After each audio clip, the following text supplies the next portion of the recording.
This is Jocko Podcast number 316 with Echo Charles and me, Jocko Willink. Good evening, Echo. Good evening. December 18th, 2018. General Jim Mattis resigned as the Secretary of Defense for Donald Trump.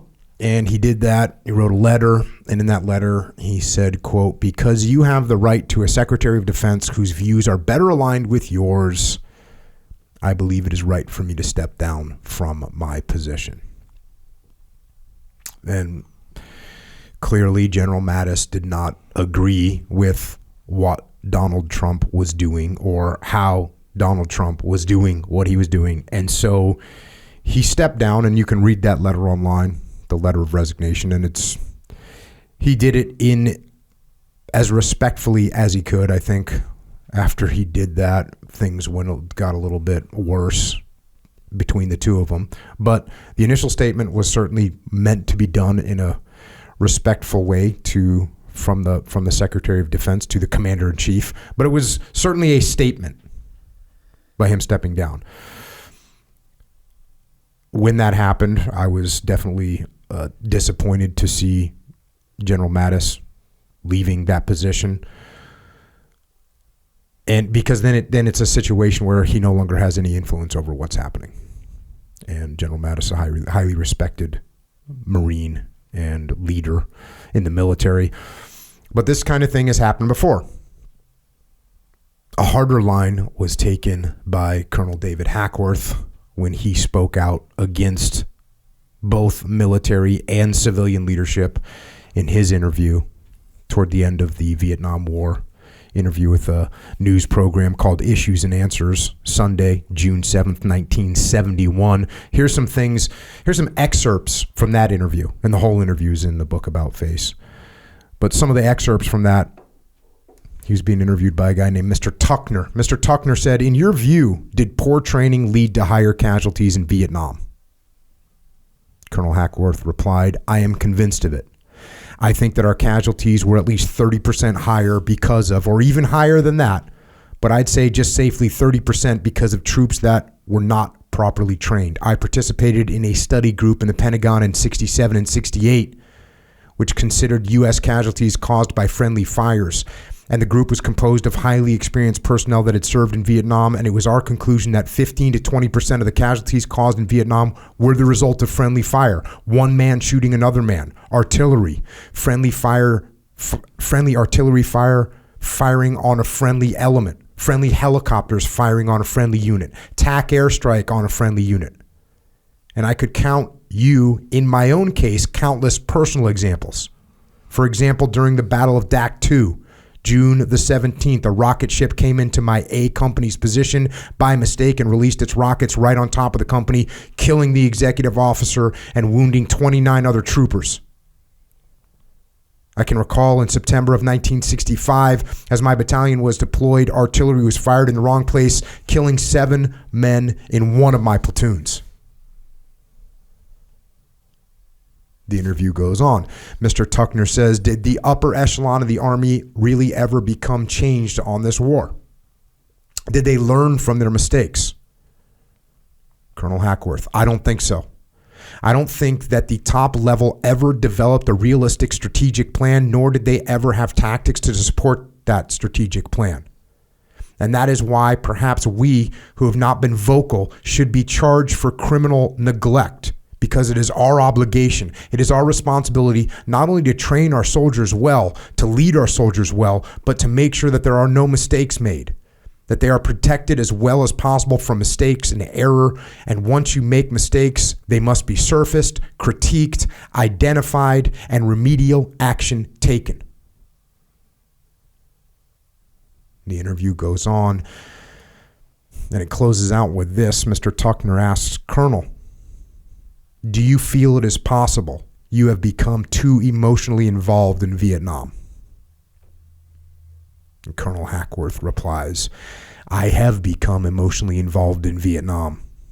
One couldn't have spent the number of years I have spent in Vietnam without becoming emotionally involved. One couldn't see the number of young studs die or be terribly wounded without becoming emotionally involved. I just have seen the American nation spend so much of its wonderful, great young men in this country. I've seen our national wealth being drained away. I see the nation being split apart and almost being split asunder because of this war, and I am wondering to what end it is all going to lead to.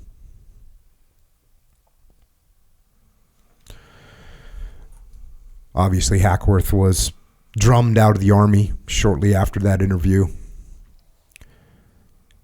Hackworth and Mattis are not the first people to resign in protest or because they didn't agree with what was happening. In fact, another guy that Hackworth refers to is General William Billy Mitchell, father of the Air Force, World War I, commanded the first aircraft, our first American aircraft in World War I. And after the war, he started to build the Air Force. And guess what? The Army and the Navy kind of objected to it because they thought that their ways were better. And he conducted field tests against Navy ships using aircraft and proved that we needed air power. And there was a Navy airship, like a blimp, called the Shenandoah, crashed in 1925. 14 crew were killed. And General Mitchell, protested to the press, openly accusing the War Department of, quote, incompetence and criminal negligence, saying, quote, brave airmen are being sent to their deaths by armchair admirals who don't care about their safety. Mitchell was court-martialed, convicted of insubordination, and facing a 5-year suspension. He resigned his commission. 1949, the SecNav, the Secretary of the Navy, resigned as the construction of the supercarrier, the USS United States, was cut to pay for the Air Force B-36 long-range bomber program. If you ever read the book Dereliction of Duty by H.R. McMaster, another highly respected general, and one of the things he refers to during the Vietnam War, the Joint Chiefs of Staff for Lyndon B. Johnson, he calls them 5 silent men because they didn't push back on some of the things, or a lot of the things, or all of the things that LBJ and McNamara were doing. The Army Chief, General Harold Johnson, said after his retirement, after he retired, he said, quote, I remember the day I was ready to go over to the Oval Office and give my 4 stars to the president and tell him, quote, you have refused to tell the country they cannot fight a war without mobilization. You have required me to send men into battle with little hope of their ultimate victory. And you have forced us into the military and forced the military to violate almost every one of the principles of war in Vietnam. Therefore, I resign and I will hold a press conference after I walk out of your door. But of course, he didn't do that. That's something he said later. General Wallace Green, Marine Corps chief. And this is a guy that in World War II fought the Japanese with a .45 caliber pistol and a bayonet. And he says in that book by McMaster, he says something along the lines of, well, if I resign in protest, okay, I'm in the headlines for 48 hours, then what? Then I'm gone and someone else carries on. I don't have an impact. And that's a decent point. It's a legitimate point made by Green. Same thing I said about Mattis. When you leave, again, it's a decision. But when you leave, you've got to realize that your influence is gone. 1968, Cyrus Vance, who was a World War II Navy gunnery officer, he did resign as LBJ's Deputy Secretary of Defense in protest to what was going on in Vietnam, which he initially believed in Vietnam War. But as he saw it unfold, he said this is not a good idea, and he eventually resigned. He also later resigned as a Secretary of State for Jimmy Carter, in protest of Desert One, because he thought that we should negotiate more. He did that 2 times. I don't think either one of them had a huge impact. 1997, Air Force Chief of Staff, decorated Vietnam War pilot. resigned at the perceived punishment that was to be imposed on the commanders on the ground when the Khobar Towers were attacked in Saudi Arabia. 2006, a guy named Aaron Watada, Army, refused to go to Iraq, didn't believe in the war, resigned. Matthew Ho, a former Marine infantry officer, in 2009, resigned in protest as a senior political civilian representative in Zabul province in Afghanistan. Wrote a scathing letter. You can read that online. 2021, Lieutenant Colonel Paul Douglas Haig resigned in objection to, quote, traitorous withdrawal from Afghanistan, and also talked about an ideological Marxist takeover of the military and the United States government at their upper echelons. Resigned. So these things happen. And I talked about this in the book Leadership Strategy and Tactics. I talked about when you should do this, how you make that decision. Because when you resign, or even when you speak out aggressively and ostracize yourself as a leader, you no longer have influence over the situation. You're gone. Maybe your statement will bring about enough highlight, will bring enough light on the subject that you can help, that your resignation can help. That's what you hope for. But it's not guaranteed. And you may cause excess conflict inside the organization you're trying to help. But then there are times when things have gone too far, or a line has been crossed in your head and you feel you just simply cannot tolerate things the way they are. And you've tried to use internal methods to influence the situation, but it hasn't worked. So you step out and you speak out. And this has happened recently. A Marine Corps Lieutenant Colonel, Stuart Scheller, spoke out about the disastrous withdrawal from Afghanistan. And he did this publicly and without authorization from his chain of command. And for that, and for other actions that he took, he was relieved of his command. He was imprisoned, court-martialed, punished, required to depart the Marine Corps without retirement or benefits, which is a steep price to pay to speak your mind on what you're seeing, and that is a hard decision to make, and it has consequences that will reverberate for years. And hard lessons will be learned.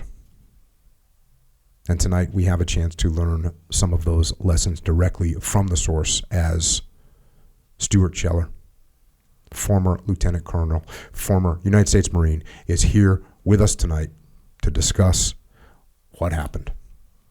Stu, thanks for joining us.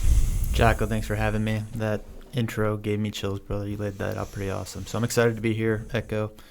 I look forward to the conversation. Let's start at the beginning just to get some background on you as a human. So where'd you grow up? I grew up across the Midwest. My dad was just an insurance salesman, worked his way up, so we moved between Missouri, Kansas, Ohio.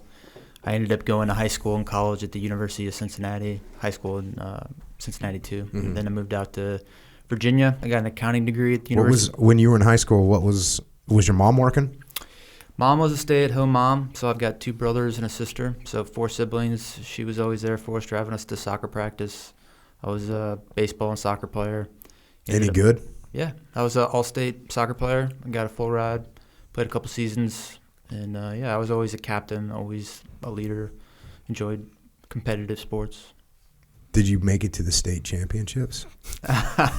In Ohio they had, I don't know if they still got it, but they had it was called ODP. It was like Olympic Development Program.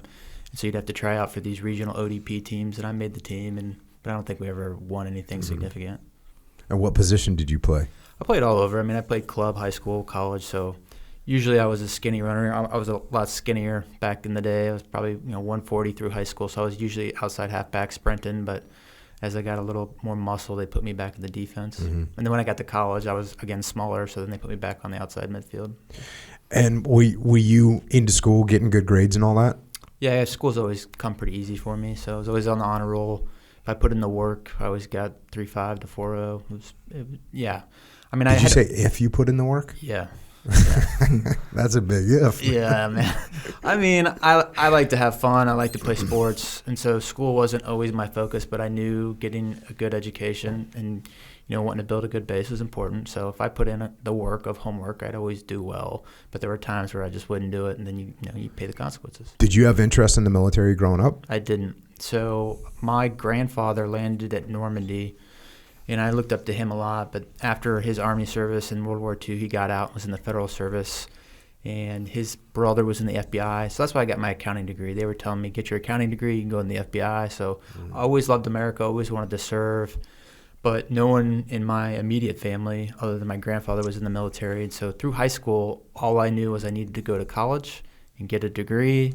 And then a good job would be on the backside, and I was getting an accounting degree, and I thought maybe I'd go into federal service, but that was kind of my thought process all the way through school. What year did you graduate high school? 2000 high school, 2004 college. So September 11th happened when you were in college? That's right. So what kind of impact did that have on you? Yeah, good question. So I was in my sophomore season of soccer, and I was living in the dorms, and it was like a suite where it was like 4 bedrooms and then a living room. And I remember sitting there with my teammates watching it and thinking, wow, this is significant. Our lives are going to change, but I don't know how this is going to impact me. And then, like I said, I just went back to, I need to graduate college. That's what I'm supposed to do. So even most of my peers joined after September 11th, and that was like their motivation. It was different for me. Mine came a little bit later. So I saw September 11th. It impacted me like all Americans. But I continued just going through school, still not even sure that I was going to join the military at that time. So at what point did you get serious about joining the military? So I graduated with an accounting degree, started working as an accountant, and did not enjoy working as an accountant. And it was 2004, and I was watching the TV, and I saw the Marines moving through Fallujah. And I thought, hey, we're going to probably be at war for another 5-10 years. I'd love an opportunity to go represent America, be a leader on the edge of the empire. I've always been competitive, being on teams, and I just thought, I could go into the FBI anytime, but this war may not always be going on, and I want the opportunity to serve my country. And so I called the Marine recruiter and started my path. So really it was 2004 for me, watching the Marines on TV, that I was like, I need to get me some of that. How long were you an accountant for? Not long. I did it part-time as I was going through school, and then I did it for probably 9 months after I graduated. Didn't take long to realize I hated being it. a grunt in Fallujah looked better. It did. Yeah, it did. Looking at spreadsheets. 100%. That's not for everybody. So how long did the recruiting process take in 2000? So in 2004, you talked to the recruiter for the first time? That's right. Yeah, it was quick. I talked to him probably in September. And the hardest part was getting all the recommendations. Like, you need college professors' recommendations. Like, University of Cincinnati, it was like 1v300. Like, none of my instructors knew me. I had to call them back up and be like, hey, you don't know me, bud. Can you fill this out? And I didn't accomplish anything at that point in my life other than being a soccer captain. So, what did I have other than a college degree and being on a sports team? And so you're supposed to write all these accolades and accomplishments and extracurricular. And so, quite honestly, when I filled out the application, I was like, they're not going to select me. Mm-hmm. But I submitted it, and my strength was athleticism. So I smoked the PFT, and that was easy for me. And within 2 months, they selected me, and I shipped out in January. And where's Marine Corps OCS? It's in Quantico. How was that? I think for some people... How'd that compare to accounting? I think for some people it's a lot easier. There's a lot of prior enlisted guys that go through, and I didn't know anything about the military. I didn't know the difference between officers and enlisted. I didn't know the drill instructors were going to scream at us. I quite honestly thought I'd show up and it would be like grown man rules and, here's the challenge. Figure it out. I don't know why that's what I thought it would be, and it was not that. And so, the drill instructors all start screaming at you, and they have you dump your bags, and they kick your stuff all over the parade deck. And I noticed when they were doing that, all my peers had their stuff in Ziploc bags because they expected it. And I'm like the one guy who's just lost. So my pens and my stuff are going everywhere. And of course, I'm the last one trying to collect it all up. And so now I've got like 5 drill instructors circling me, and I'm like fighting through their shins to get the rest of my stuff. And so I tell that story just to say it was illustrated from day one that I was lost. And then, they kind of kept coming hard at me. But my strength was, like I said, athleticism and then relationships. So I was able to befriend all the guys around me, learn from them. And, I quickly went.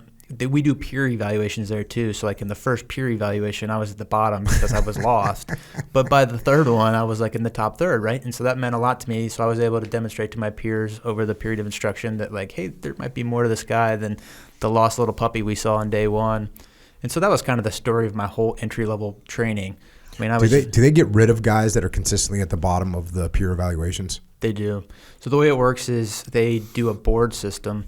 And so there's 3 boards through OCS, and if you get essentially counselings, so if you're at the bottom, they're going to give you a counseling. And once you get a collection of them, that you sit in front of the colonel and have to justify why you're there. And he's ultimately the one that decides to cut you or not. And then also at OCS, you can quit. You can drop on request. And so it's actually pretty high attrition. So we started with 65, and I think we got down to like 38. So, I mean, but most of it is people that probably shouldn't be there anyway, quite honestly. There are some very talented guys that I had one guy that made it to the last day, the day before graduation. This guy graduated from the University of Chicago with a mathematics degree. And I remember him very clearly because his last name was Sullivan and mine was Scheller. So I'm standing right next to him in the racks the whole time. And the day before, he's just like, I don't want a commission. And I was like, dude, we just went through like 10 weeks of the craziest. And I was like, and he said, I just wanted to see if I could do it. And so that's like the type of guy that you want, And so I was just blown away by that. And so then this guy made it like he had graduated for all extensive purposes and just decided, nah. And so there are some that go through all that and then wave off. But the vast majority that I saw get attrited out probably needed to be attrited out. And then you go roll from right from there to the basic school? That's right. And how was that? 6 months. So what they do is they just give you a baseline of infantry leadership skills. They say it's not screening. Technically, they're only supposed to screen at OCS. You got to keep in mind, later in my career, I worked as an instructor at OCS and TBS, and so I understand like behind the scenes of these 2 places intimately now too. But TBS is for all the open ground contracts like myself, where they ultimately determine what your MOS is going to be, your military occupational specialty. So it's a very critical spot in terms of if you want to do something specific, you got to distinguish yourself to be able to get that thing.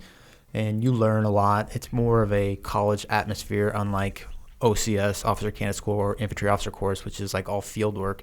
TBS is like a lot of classroom work. You do some field exercises just to kind of have a baseline of tactical knowledge, but it's a lot of classroom stuff. You said open ground. What is that?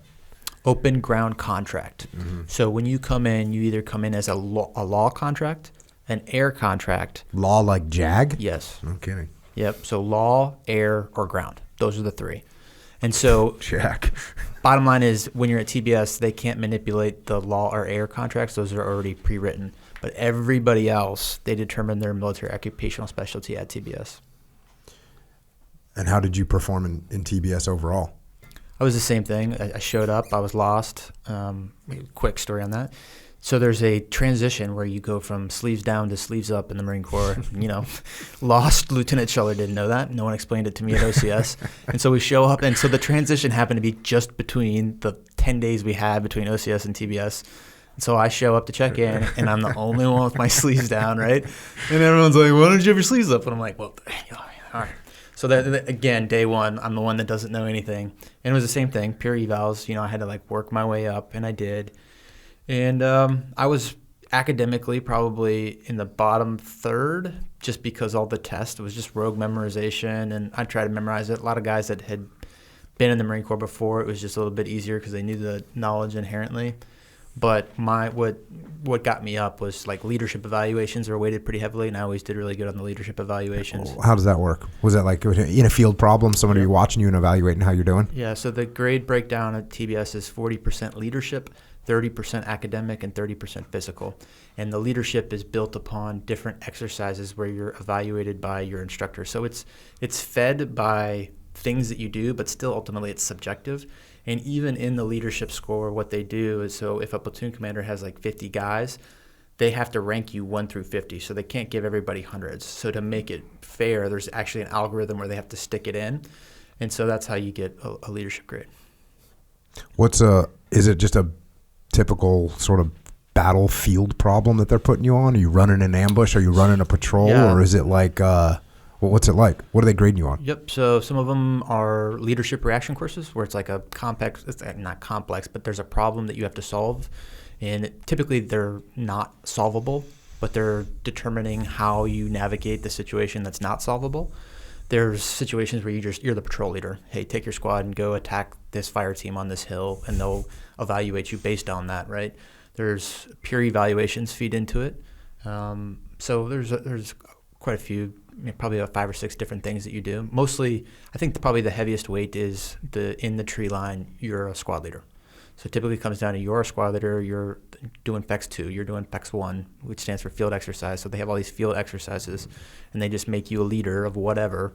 You're doing the defense. Build the defense order and brief it, and that's going to be a big part of your leadership grade. Are you guys shooting blanks at each other? Yeah, we are. Are you using miles gear or some equivalent, or is it just blanks? We have miles. It's now called ITES. It's actually ITES 2 now, same thing. But it doesn't work very well in the tree line. What it does do, though, is it provides a graphical overlay. So if you're wanting to debrief it, like you can show, hey, there was the LPOP, there was the support by fire. So quite honestly, when we use it, it's more for after action purposes. It just doesn't work very well in the tree line. So blanks we found to be better. And then where did you graduate in the class when it came time to graduate? So the way TBS works is they split it into thirds. And so they do that so that one MOS isn't overloaded with all the talent. So if you're in the top third, you get your first pick. If you're in the top of the second third, you get the second pick. If you're in the top of the third, you get the third pick. So it became this thing of everyone wanted to be like the top of the third, right? So you're playing the numbers game. So like I said, I started in the bottom third, and I was like, but because of my leadership grades, I moved up to I think the top of the second third. I think is where I ended up. And then you get to pick. So what'd you pick? I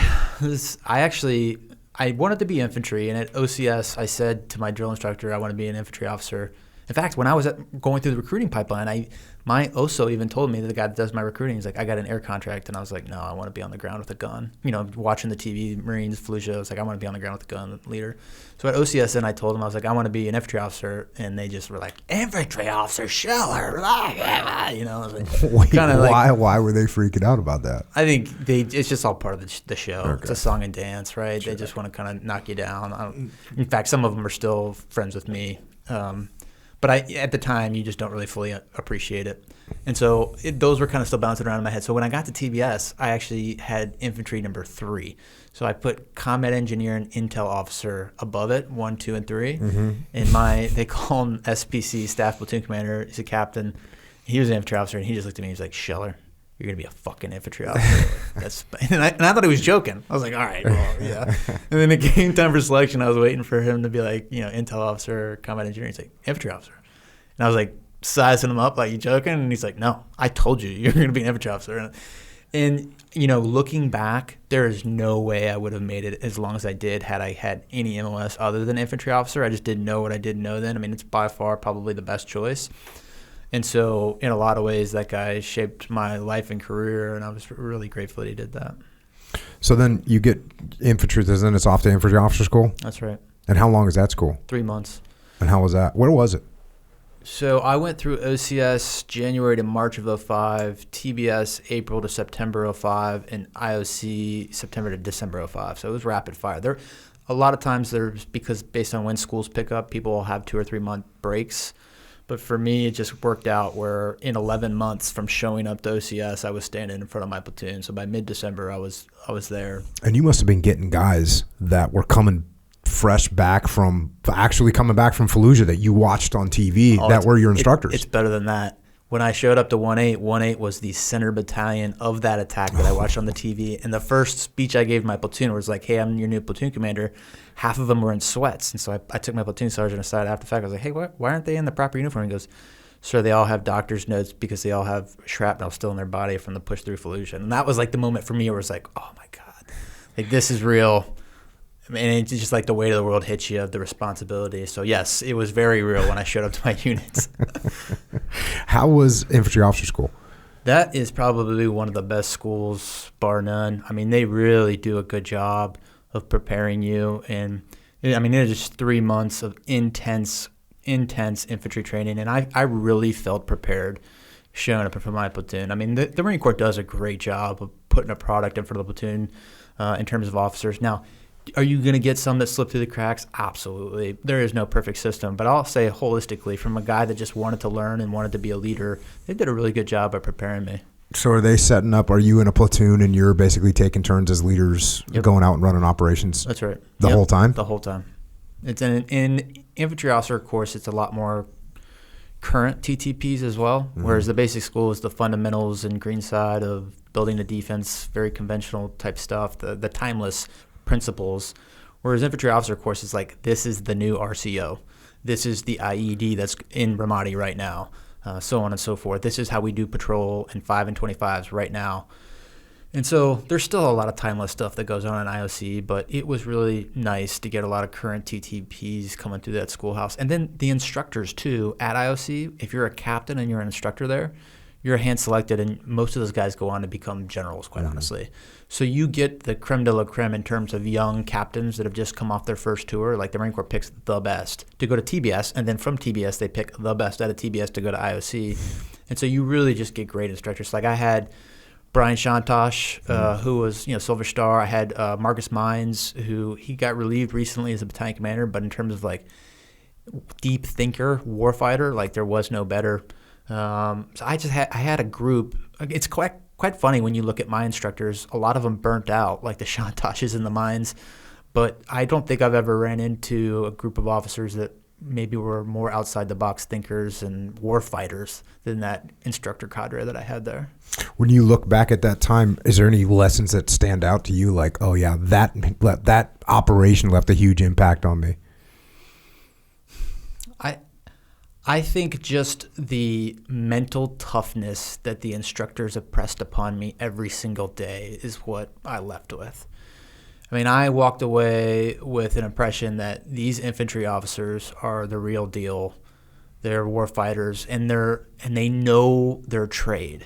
Like, it was very clear to me that I had to step up my game, and I couldn't fake the funk because people could see right through it. And so I think, the TTPs always change, but the thirst for going and opening the pub and making sure that you knew more than everyone else, making sure that in those tough situations you were the guy they were looking to have the direction, to have that mental toughness that they might need.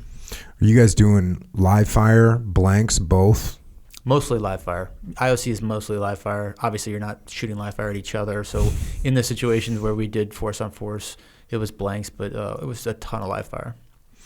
Did you learn anything about the amount of pressure that you were going to face? Did they do a good job of simulating the pressure you're going to face in combat situations? Yeah, I mean, that was the whole shtick. I mean, there was even a couple times where it may have even swung too far to the other direction, because I remember one time we were getting close to graduating, and we had gone from the desert of Mojave up to the mountains of Bridgeport, and then we were coming off the mountains of Bridgeport, and they stopped at some rinky-dink casino, just let us get drunk, that was in the middle of nowhere, where probably no one would get in trouble because it was literally in the middle of nowhere, right? Well, the director, this guy is still in the Marine Corps, regimental commander, or probably moved on by now, but he was the major, and he just got hammered drunk and started screaming at the lieutenants that they weren't ready for combat, right? And that was one of the few times where I'm still young and the curtain had been peeled back, but I remember thinking I get it, you got more experiences than me, but I'm about to knock you the fuck out. You know what I mean? Lieutenant to major, you just don't talk to me like that.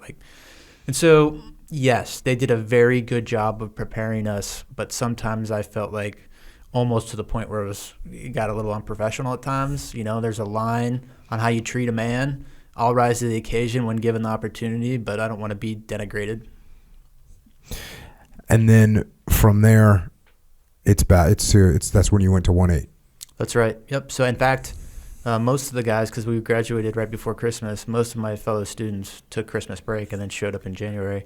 1-8 was deploying so fast that the battalion XO actually came up to IOC and took me and my 6 peers that were going to 1-8 and said, I need you now. We're going to AP Hill right after Christmas, and I want you checked in with all your gear, meet your platoons, and then you can take a week for Christmas, and you're going to show up and go to AP Hill with us. And so that's what we did. And you already talked about meeting your platoon for the first time. Yeah, so there was that. Then I went into I didn't have a house. So my personal life, I was dating my girlfriend at the time, and I had gotten engaged. I got engaged that Christmas. So that week that I had off, I actually, I take that back. I got engaged before I went to OCS. So she was working in Richmond. When I went down to 1-8, she stayed in Richmond.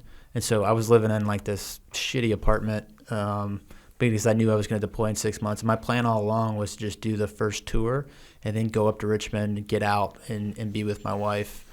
We got married in between TBS and IOC. In fact, Marcus Mines, that guy I was telling you about that was such a good instructor, the IOC, they call it Combat Endurance Test. This is like their screening event. It's like 2/3 of a marathon. It's like 16 miles. And then you got like little stations like AT4, do the AT4, radio, do the radio. And then about 10 miles in, one of the stations is ground fighting. And Marcus Mines was a college wrestler. And so, we're just exhausted at this point, and this guy gets to just beat up on tired little lieutenants, right? Like, good job, dude. So that's what he does. And I know I'm trying everything I can to fight him. And I thought I was doing pretty good. And I think because I was doing pretty good, he started getting a little bit more violent. And he elbowed me in the eye and gave me a black eye. And I got married that weekend. So in all my wedding pictures, I have this black eye. It's legendary. So yeah, 1-8. Sorry. So AP Hill in January to March, and then we went on deployment in June of 06. And where was that deployment to? So at that time, everyone was going to Iraq. So that's all we trained for. That January to June was like, we're going to Iraq. And there was no question about it. But we're not going to fly there. We're going to get on what we call a MU, Marine Expeditionary Unit. You get on 3 Navy ships and you sail over there. Back in that day in 06, it was a much bigger footprint. Back then, the naval group had a submarine. They had destroyers. I mean, it was a whole entourage back then. But over time, Navy's degradation, it's now just the 3 ships. So we got on the ships. We sailed across the Atlantic. We went through the Suez, which, is like $1 million a ship. So that just fiscally, once you cross the Suez and you're in CENTCOM, like game on. But when that happened, Israel and Lebanon got into a conflict. This was in like June or July of 06. And so they actually turned us around, sent us back to the Suez. And then we did a NEO, non-combatant evacuation operation, and we took American citizens out of Beirut. We sent a platoon in there to secure the embassy, and then we took them to Cyprus. And then we sat there and stared at Beirut for like 6 weeks. Like I just did push-ups every morning, like there's Beirut. Awesome. And all I wanted to do was go to Iraq. And so then after like 2 months of just staring at Beirut, we went back across the Suez, got into Kuwait, and they ended up saying you don't have the legs for the deployment because when you put people on a deployment, there's like EAS cutoffs, and to extend that would have caused more trouble than it was worth. They did take our sniper platoon out of that battalion and sent them up north because in 06 it was such a sniper fight. We actually had, unfortunately, a couple snipers that were killed, so we ended up coming back from the deployment and had a memorial for these snipers, and it was so weird because most of us hadn't even gotten into Iraq, and then we're at this memorial. But that was the first deployment. And then you roll right into another workup? That's right. So I got back in December, and we deployed to Ramadi by September, so like 6-7 months later. And this is a longer story, so I won't go into all of it, but I ended up having to go to Winter Mountain Leaders Course from January to March. And then I got back and we went to Fort Pickett all of April. So I was only home, and then we ended up going to Mojave Viper, was what it was called back then, which was a 2-month deal. So I was only home probably for about 6 weeks, and my wife quit her job to come down and live with me in between that. And so we had bought a house, and it was like, yeah, I guess I'll see you after the next deployment because I am just not home, right? And so I'll skip forward. The reason I didn't get out after the second deployment is just that. She quit her job and had came down. And then when I was in Iraq and all just worn out, and she's like, well, what are you going to do? I was like, I want to get out. Like, that's the plan. She's like, well, what's the plan after that? I'm like, I don't know. We'll figure that out. She's like, we just bought a house. Please take a non-deployable so we can figure this out. But so, yeah, personal life was tough at that time. So when you came home from that deployment where you went to Lebanon, you get back from that and you immediately go into a workup. But on top of the workup, you go to Mountain Leader School. You're just gone the whole time. Your wife, who had quit her job, is now sitting in the house filled with boxes that you never unpacked because you're a bad husband. I promised I would paint the house. I never painted a single room. I've done this drill before. I've definitely done that drill before. I moved to Virginia Beach, and I was there for 2 years. And in that time, I did 2 deployments and a workup. So my wife, we never even took some stuff out of the boxes in the house that we bought. Yeah. So, I did that drill. The bathroom never got painted. Neither did anything else until when? Until we were getting ready to sell the house. Then I got a bunch of stuff done. I can beat that. I've done move to move where the stuff was still in the boxes from the last move, and the movers are like, "Well, we need you to take it out of the boxes because we can't use other people's boxes." I'm like, "You want me to take all my stuff out of the boxes for you to put it in new boxes?" And so I've been there. Is the Mountain Leaders course up at Bridgeport? It is, yeah. And how was that? It was awesome. So I didn't want to go just because my wife had quit her job and came down, and I had limited time. And it was this whole thing where I put my name in the hat because I didn't know my wife was quitting. So on the first deployment, I put my name in the hat. And when I came back, they're like, "You're not going." And then at the last second, like after my wife had quit and I promised to move all her stuff out, they're like, "Okay, you're going." I'm like, "What?" I was like flipping tables. How long is that course? It was 3 months. And so it is very challenging because it's so cold. So mentally, it really takes a toll. But I'm a good skier. I grew up skiing in ski resorts around the Midwest, and so that was fun. And back then, they probably don't do this anymore. Back then, for weekends, they gave us a 16-passenger van and let us, as the students, have it. So we had a gunny who didn't drink, and he just drove us to Tahoe or Reno every weekend. I mean, it was some of the funnest weekends I've ever had. In fact, the last time I came to San Diego was on that Bridgeport trip. Oh. So me and my buddy took a flight to San Diego, and I had a guy who had an apartment in the Gaslamp District, and we had a good time. Yeah. And then you go on deployment, and now you're working up. Do you know you're going to Iraq this time? Yeah, we do. And you know you're going straight to Iraq, not taking a ship? That's right. But this is now 2007, but your workup is in 2006. No, the workup was January to July of 2007. Okay. But still, do you know where you're going? Do you know you're going to Ramadi the whole time? Yes. And so at that time, still 2007, you start your workup. Ramadi's still pretty freaking hot at that point. Ramadi was very hot in January 2007. And then there was a thing called the Al Anbar Awakening. And so it was almost like this sharp pivot, like right as we were getting there. Mm-hmm. And so the unit that we ripped with, 2-5, I mean, it was like gunfight. And then in the last 2 months of their deployment, it almost like somebody just hit stop. Mm-hmm. And so it created a lot of weirdness for us because it was like we were still operating under TTPs where it was like gunfight. And it really wasn't that by the time we showed up. So where in Ramadi were you? So I was a company XO now, and I was on the southwest corner. I started at a place called JSS Iron, and we had like 2 platoon outposts. So as a company XO, I was consolidating the patrol rosters, and like the name of the game then was always have patrols in the battle space. Like, well, what are we doing? Just get them out there, right? So it's just saturate the battle space with presence. And so as an XO, a lot of my role was just making sure that we had good perimeter security of our positions, that we had all our gear, and that the operational plan, I was like the OPSO, if you will, at the company level.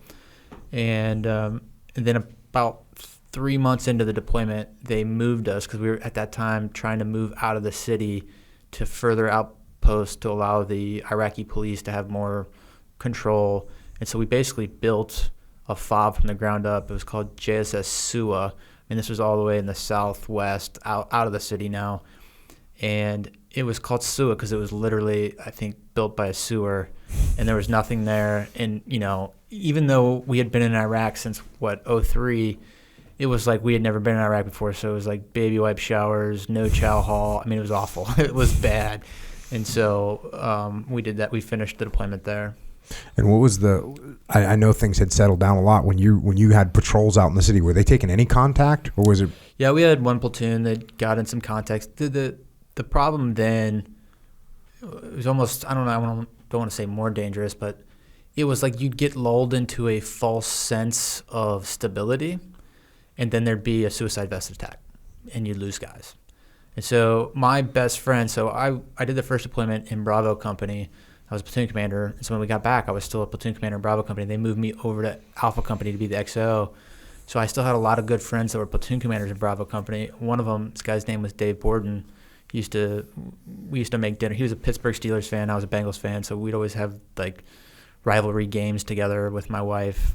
And he responded to a sniper threat, and a suicide vest came up to him, guy wearing a suicide vest, and detonated it and killed one of his Marines and blew Dave up, lost his leg. And so like there's just an example of, I'm sitting there for 2 months with like nothing happening, and then I got to listen on the radio to my buddy being evacuated out, lost a Marine. And then so we had one platoon that all got combat action ribbons from doing patrols and getting into firefights, but they didn't really kill a lot of people. It was more that deployment was more just about like census patrol stability, building shit, and trying not to get blown up. I mean, there was the adjacent battalion. I might get the units wrong. I hope I don't. I think it was 2-8 and 1-9, and they were doing the RIP towards the end of our deployment. And this is still a story told in the Marine Corps. While they were sitting at the ECP, so there was like 2 companies in there because they were doing the RIP. A huge dump truck blew through the ECP with a bunch of explosives, and all of the Iraqis ran, and these 2 young Marines standing at the ECP from different units, didn't know each other, stood there and killed the driver and got themselves killed. And all the Iraqis were talking about how brave the Marines were, and we almost believed that they were probably exaggerating it a little bit.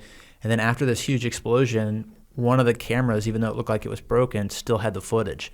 And they went back and pulled the footage, and it was exactly like they said, these 2 young Marines standing at the ECP, knowing they were going to die, not knowing each other, like in that instant realized what was happening and saved everybody else on that base. So like that, to me, that story almost describes what Ramadi was when I was there, right? Like you can be standing on that ECP for 7 months without a single thing, and then all of a sudden in a second there's a dump truck flying at you and you know you're about to die. So so for me as the XO, I'm not exaggerating, it was like 20-hour work days constantly. And you go back and you're asking, well, why were you working 20-hour work days? Like, I can't put my finger on exactly what it was. It just seemed like there was always something that required like immediate attention. And the ISO container that I lived in was with my company commander and our one terp. So it seemed like people were waking us up. Like somebody always needed one of the 3 of us. That was the stupidest move in hindsight, putting us 3 in the same sleeping facility. Like it was so dumb. And so like when I came home from Ramadi, I mean, I started having like chest pains, like real physical chest pains. And it took me a while to kind of figure out that it was anxiety, and that I didn't experience anxiety during the deployments. Like when you're working 20-hour days and you're just going. And it hit me like once I tried to chill out. But I tell that just to say I think I kind of was going so fast that it just kind of frayed some of the wires in my brain there for a little bit. It took some while to work through some of that. So you get home from that deployment, and then what's next? Yeah, so I had skipped forward there earlier. So I had planned on getting out. I didn't get along with my battalion commander on that deployment. He was very dictator-ish, almost like verbally and mentally abusive. I just didn't care for him. I don't know if I even agreed with the mission of Ramadi. Like I said, I joined because I wanted to be in combat, but I found myself, as my company commander would write the contracts, and as the XO, I was what was known as the pay agent. I'd go to Camp Ramadi, and they'd filled my book bag with like $200,000 cash, and I'd run around and just give it to like these mafia figures. And I'm just thinking, like, is this what we're doing? Like, this just, I don't know if this counterinsurgency thing. Oh, this is what we're doing. I was just like, I don't know if this counterinsurgency, like, because all the generals are talking about like how great it is, but like even as a young lieutenant, like I had a lot of questions. That was influential to me, because I'm thinking like there's got to be a more effective way. Like these guys that I'm giving the money to right now, I don't know if anyone else sees this, but this guy is not going to build stability here in Iraq. This guy's going to take it, and he might even make it worse for the local Iraqi. And so anyway, I left. I thought about getting out, but my wife's very much wanted some stability. I felt like she deserved it. And so instead of getting out, I took School of Infantry as a company commander. It was in North Carolina. I didn't have to move. And the goal was to do 3 years there and get a master's, get an MBA, and then go on to the next thing. And when I got to the School of Infantry, I was very busy. I was go, go, go. School of Infantry is funny because right then it was Iraq, and all my instructors were Iraq veterans, and all their families are willing to put their problems on the shelf when you're at war. But it's like they had an expectation for their husband when he got home that they would address some of those problems. And then those poor instructors were working dark to dark. And it was like every single one of them were going through a divorce, like up to like my senior enlisted, like every single one. Like I was bringing in chaplains, I was bringing in workshops. And so the biggest struggle there was just the personal lives of my guys. They all had drinking problems. They all had marriage problems.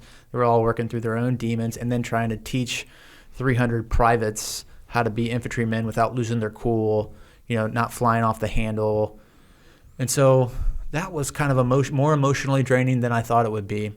And I did it for about a year and a half until right about then I was at SOI from 08 to 10. If you go back and look at the news around 08, 09, the commandant of the Marine Corps, a guy named Conway, was saying he wanted to get the Marine Corps out of Iraq and into Afghanistan. So it was right when they were trying to do the pivot. And I thought, hey, my Ramadi deployment, and it wasn't the combat that I thought it was going to be. It was very emotionally draining, but it was, I wasn't shooting a gun all the time. So I was like, I would love to get into Afghanistan and then maybe get out and just have that experience. And so I contacted my monitor and I found a deployment through an organization called Joint IED Defeat Organization, JIDO. And he's like, there's a joint requirement for an infantry captain. He's like, this is perfect. It'll get you there. You'll get all the combat experience that you want. And all you need is 2 years at SOI, not 3. So after 2, I can cut you orders. If you get your command's endorsement, we can make this happen.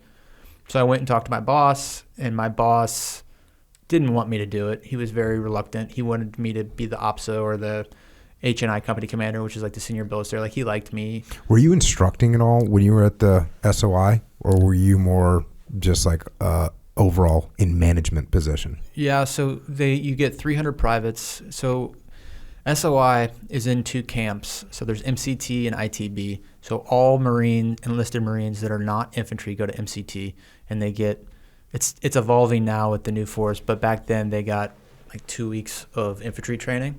And ITB, you got 1 month. So it was essentially like your follow-on school. So the guys at MCT, if you're going to go be a motor T driver, you go to MCT for 2 weeks, and then you go to your motor T school. ITB, they just get longer training, and then they're infantry Marines, and then they go on to their follow-on unit. And so, again, it's changing now. I think it's up to like 10 weeks for ITB. But back then, it was only 4 weeks. And so God, that's outstanding. Yeah, it is. It really is. And so they got so we would get 300 privates, and we would divide them into 4 platoons. The platoon commanders were either staff sergeants or sergeants, and then each platoon commander had 2 or 3 instructors. So you never had more than 3 to 4 for, I don't know, do the math, like 75 guys. So it's a lot. The instructor-to-student ratio was not good. And there was no other officers. I had a first sergeant and a gunny, and then there's the young captain, and that was the staff. So you're not doing a lot of instruction. You're not seeing a lot of what's going on. Most of the instruction comes from, they have a separate cadre of instructors at the instructor group. So it's almost like the staff that you have is almost like facilitating and the after hours and the watching and the day-to-day leadership. Now, there's still a lot of classes that we give out in the field or once they get back to the house, and sometimes there's even like scheduled platform instruction. But most of the platform instruction comes from general support instructors. So the question was, how much classes did I give? There were probably 2 or 3 programmed company commander classes, and the rest was just impromptu. Hey, you're going on Liberty this weekend. I'm your company commander. Don't get in trouble. Don't get in trouble. I was very lucky in my career. I was an instructor, which is a strong word to use. When back in the day we used to, at SEAL team, there was just there was training inside each SEAL team. So like as an E5, I was teaching a bunch of stuff, and it really put me in a great position because then you're having to learn it better, and then you're teaching it, and then you're seeing how it works and seeing the mistakes that people made. So I've always felt like I learned a ton doing that. And then later in my career, when I was running training, our training was just freaking outstanding. But I got to, again, watch, observe, teach, and I learned so much when I was in those positions. And that's why I was wondering if you were, kind of actively teaching and what you got out of that. You're 100% right. The people that learn the most are the teachers. And because you can't fake the funk when you're the teacher, and you have to, 5, 6, 7 hours of prep for any 1 hour of instruction that you get at a minimum. And so I 100% agree. I've worked at a bunch of formal schoolhouses, and we learn that abundantly. The people that teach are really the ones that learn, in my opinion. Yeah, I think I learned 70% of what I ever learned in my life while I was an E5 instructor cadre at SEAL Team 1. Yeah. Because I taught, that's the other thing, I was like a young single guy. So it was, what trip am I going on? All of them. Going to teach diving, going to teach land warfare, going to teach CQC, mount, we're teaching everything. Yeah. And spec recon, cool, I'm going on the spec recon trip. So really just got to teach everything. And then you get to watch, and you're de facto detached from what's happening. So you're watching. We used to teach the new guys that came to SEAL Team 1.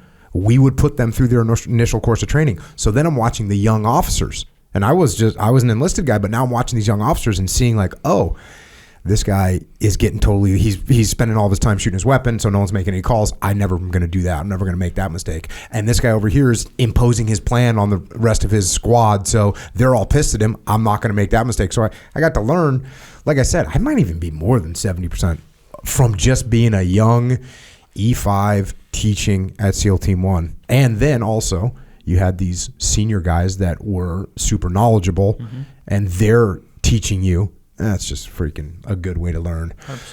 100%. But then you get picked up for this JIADO billet. Yep. Yeah. So the JIADO billet was awesome.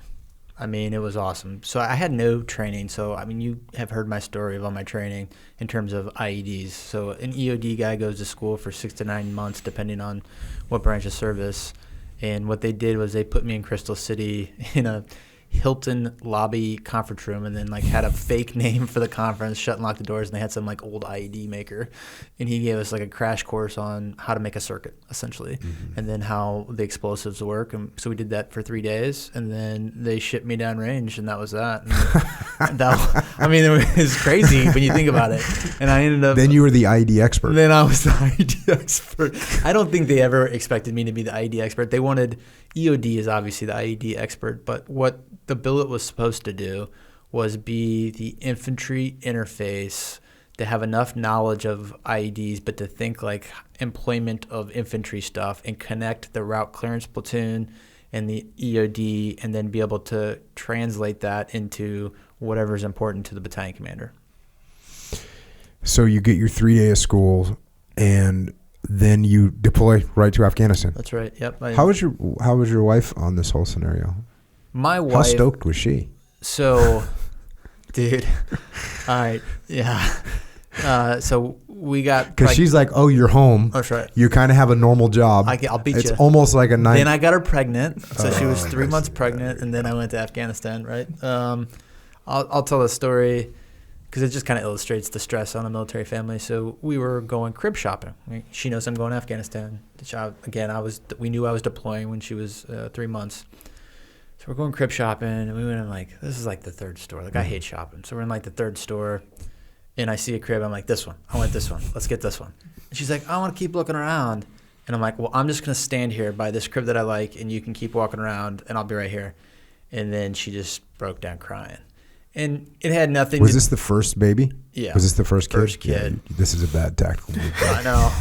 Well, that's why I'm telling the story. Like, it was my mistake. Yeah, people can learn from it. That's right. Better go walk around, look at some freaking cribs, dude. I know. And so that's what she as she was crying, she's like, I'm just going to stand here by this one. You go look around. Come back when you're ready. I got it. Yep. I got it. Is it building relationships you were talking about earlier? So bad move on my part. So then I had to usher her out. She's crying. I felt bad. We got in the car and we drove home, and it was like one of those really awkward, intense situations. We ended up buying the crib online because we couldn't bring ourselves to go look for a crib again. And then I deployed, right? So I tell that story just to say, I really wanted to go to Afghanistan, but these things come at a cost, right? So I got a pregnant wife who's trying to be very supportive. She was supportive of me staying in. She was even supportive of me going to Afghanistan, but it doesn't mean that it doesn't come with some type of personal cost. So she's 3 months pregnant when you leave for Afghanistan. Yeah. How long is the deployment to Afghanistan? A year. Check. And did you come home for the birth of your kid? So you get, when it's a year, you get. That's already too long of an answer. Yeah.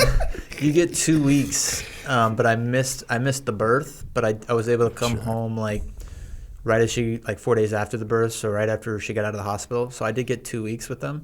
But I mean, having 2 weeks with a baby after you've been in just combat every day for 6 months, knowing you're going back to that same place for another 6 months, it was real hard to establish any emotional connection. Because, like, I mean, that's just, it was, I would almost have rather not gone home, to be honest with you. Because, like, when you're with them, your mind's there. When you're there, your mind's with them. And so, yeah, in some ways it was good, but other ways it was very hard. So you go on deployment. Who are you with? So I got to... Is this like a solo operation? That's right. It was just Stuart Scheller versus the Taliban. I got to Bagram Air Base, and that's where JIDO's task force was at. So they call it Task Force Paladin in Afghanistan. So I got to Task Force Paladin headquarters, and they decided, because most Marines are familiar with Southwest, Helmand and Kandahar, but they didn't send me there. They sent me to RC East to support the 101st Army Division.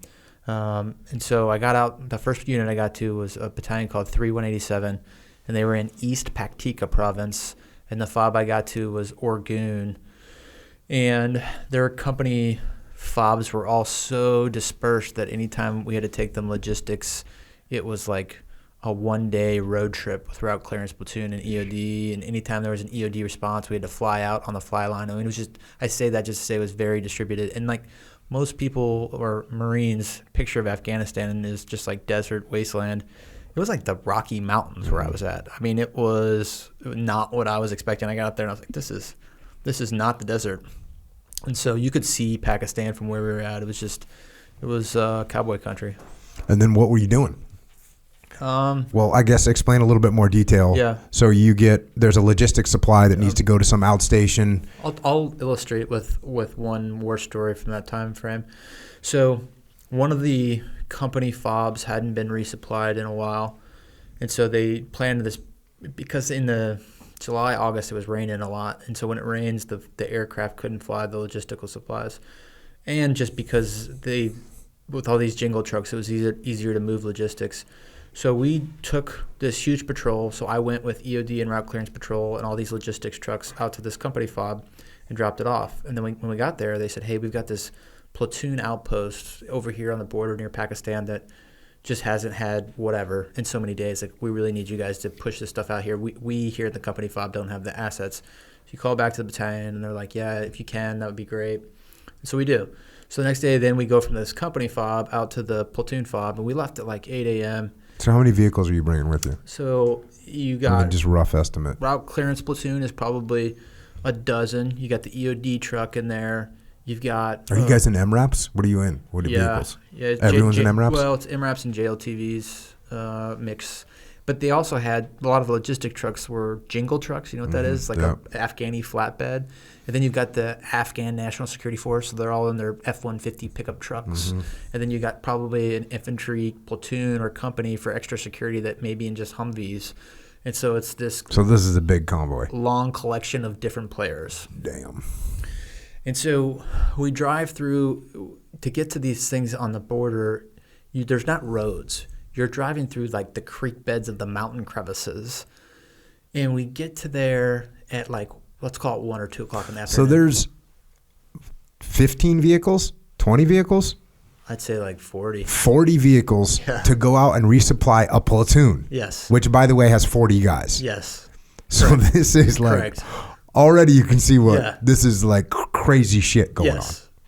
Yes. Okay. Well said. 40. So a 40 vehicle convoy with every type of vehicles. Mad Max is driving out to resupply 40 dudes that are out on the edge of the world. They were on the edge of the world, yes. And so it's maybe like 2 o'clock when we come out of the creek bed. And this is relevant to the story. When we came out of the creek bed, there was like 5 Afghanis sitting there with like their arms crossed staring at us. And we're like, let's look at these nefarious characters. Like, what are these guys going to do? And nothing happened. And we were all kind of eyeing them. And that's relevant later. So we go into the FOB. We drop all the supplies off. It's like 3 o'clock. And the call is made like, what do we do? It's 3 o'clock. I mean, it took us, like, do the math, 8 to 3 to get here. do we want to go back or do we going to sleep here tonight? And again, 40 vehicles, like this little platoon outpost. We're like, so probably a bad call. I mean, in hindsight, 2020 obviously was a bad call, but at the time it just made sense. We're like, let's just go. Like, we'll get back late. We'll be all right. So when we start driving back, now we're going back into that creek bed where those guys So now it's nighttime. No, it's like 3 o'clock. Okay. When we leave. It gets dark soon. So we're going back into this creek bed, and where those guys were standing, they had piled a bunch of rocks up to the creek bed. We're like, oh, obviously this is going to be an ambush. These guys Piled a bunch of rocks as a marking mechanism or as a blocking mechanism? Great question. Okay, check. You know what I mean? So we didn't ask that very intelligent question. We just immediately assumed ambush. Because that had happened to us before. So we're like, all right, these guys are going to ambush us. So you sit there, you got your eyes open, you're looking around, nothing happens, and then it's just like, all right, well, let them trigger the ambush. Like, we're going to go through it. And we went through it, and nothing happened. And then we just didn't think through anything else, and we just started going. So now it's dark. It's probably 8 o'clock. Are the Afghans, are you on night vision? Because I know Yes. you're on night. What the Afghan too? The Jenga trucks are on night vision? I can't remember. Check. They were so far back that if their lights were on, I didn't see it. Check. Can't remember. It's a good question. I don't remember. So it's now like 8 or 9 o'clock. It's dark and it started raining, and it's hard to describe. It's almost as if somebody had broken a dam, because it wasn't like the creek bed started slowly filling up. It was almost like a wave came down and hit the tires. This is like flash flood scenario out in the Right. desert. And so, but it's still only at the tires, and the MRAPs and the JLTVs go through it still pretty easily. But then we get the call on the radio that one of the jingle trucks had gotten stuck. I can't even see it. It's so far back. So I'm like, all right. And your job in all this is like an observer? Or you're not in charge of anything, are you? I'm not in charge of anything, but it's weird because I outrank the Everybody. platoon. Yeah. Check. You know what I mean? Yeah. So you kind of are in charge. Let me Right. rephrase it. You're in charge. In a way, yes. Right. And so we stop. We're waiting for the jingle truck to unmess itself, and then all of a sudden it was like another dam broke, and then the water hit right to our grills, like almost immediately. And now it's a situation where you can't just get out of the car. And so a little backstory, we had killed Taliban members and taken their ICOMs. And then we keep This is on the same operation? This is on previous one. Okay. So I'm telling the story so that you understand. We kept the ICOMs in the patrol and we put it on scan. And when the Taliban started talking, we'd catch it on the scan. Then we'd hand it to the Terp. The Terp would interpret it, and then we'd pass over the radio whatever was being said. So when we were in the flash flood, now we're like worrying about the water. It comes across the radio like, hey, the Taliban sees that we're stuck in the water and they're maneuvering to ambush on us. Okay. Yeah. So now you're in a situation where it's like, all right, what's your poison? Like, because the machine guns are all hooked up to the trucks, but at a certain point you might drown if you stay with the truck. You might drown just trying to get to the shore. So it's like, what do you do? Well, we all got up on the roofs of our trucks, and the water kept coming up. And finally, I was like, I'm gonna die from drowning before I die getting shot with the Taliban. So I'm gonna take my chances. So I slung my weapon. And I was the first one to jump in. I jumped in. I swam to shore. The current was ripping, but I'm a pretty good swimmer. I got over there, and then I started making rope bridges. So I tied some rope up to a tree. I threw it to the truck. And then we started having guys shimmying from the trucks over to the shore. And so then we passed this down, and all the trucks started doing it. Well, what happened was one of the soldiers in the back got on a rope bridge, and with the weight of him, when he got in the water, he panicked, and he let go. And he didn't, like, clip in or anything. And so he rips downriver. So then the call comes on the radio, hey, we lost a soldier. He's done. He's gone. And this is an Afghan soldier, I'm assuming. No, it's an American soldier. American soldier. Yep. And the Afghan, so when he floats downriver, one of the ANSF see him too, the Afghan National Security Force, and so they all start talking about how they saw him. And he basically, from our last vehicle, they spot him, float by him, so we know he's still ripping down the river, right? So now you're in a situation where people start getting off the trucks. We know the Taliban's maneuvering. We've just lost this guy down the river. And it's like, oh, this is getting messy real quick. This is a little beyond getting messy. Yeah. This and is so horrible. we try to call in air support, because we got a guy going down the river, all this stuff. And they deny it because it's raining and it's red air. And so they say no. So I grab a bunch of guys and I'm like, come on, follow me. We're going to go do a patrol. We're going to go try and find this guy. And it's weird because they're not really my guys. So I got to like play diplomat and be like, can I have some of your guys to go do this? But I had good relationships, so I was able to do that. And then it gets even weirder. So then the Taliban passed over their radio that they had captured the American soldier.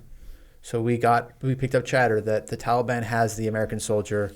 And so then we're all like, man, the acronym was Dust One. So we're like, we got a Dust One situation.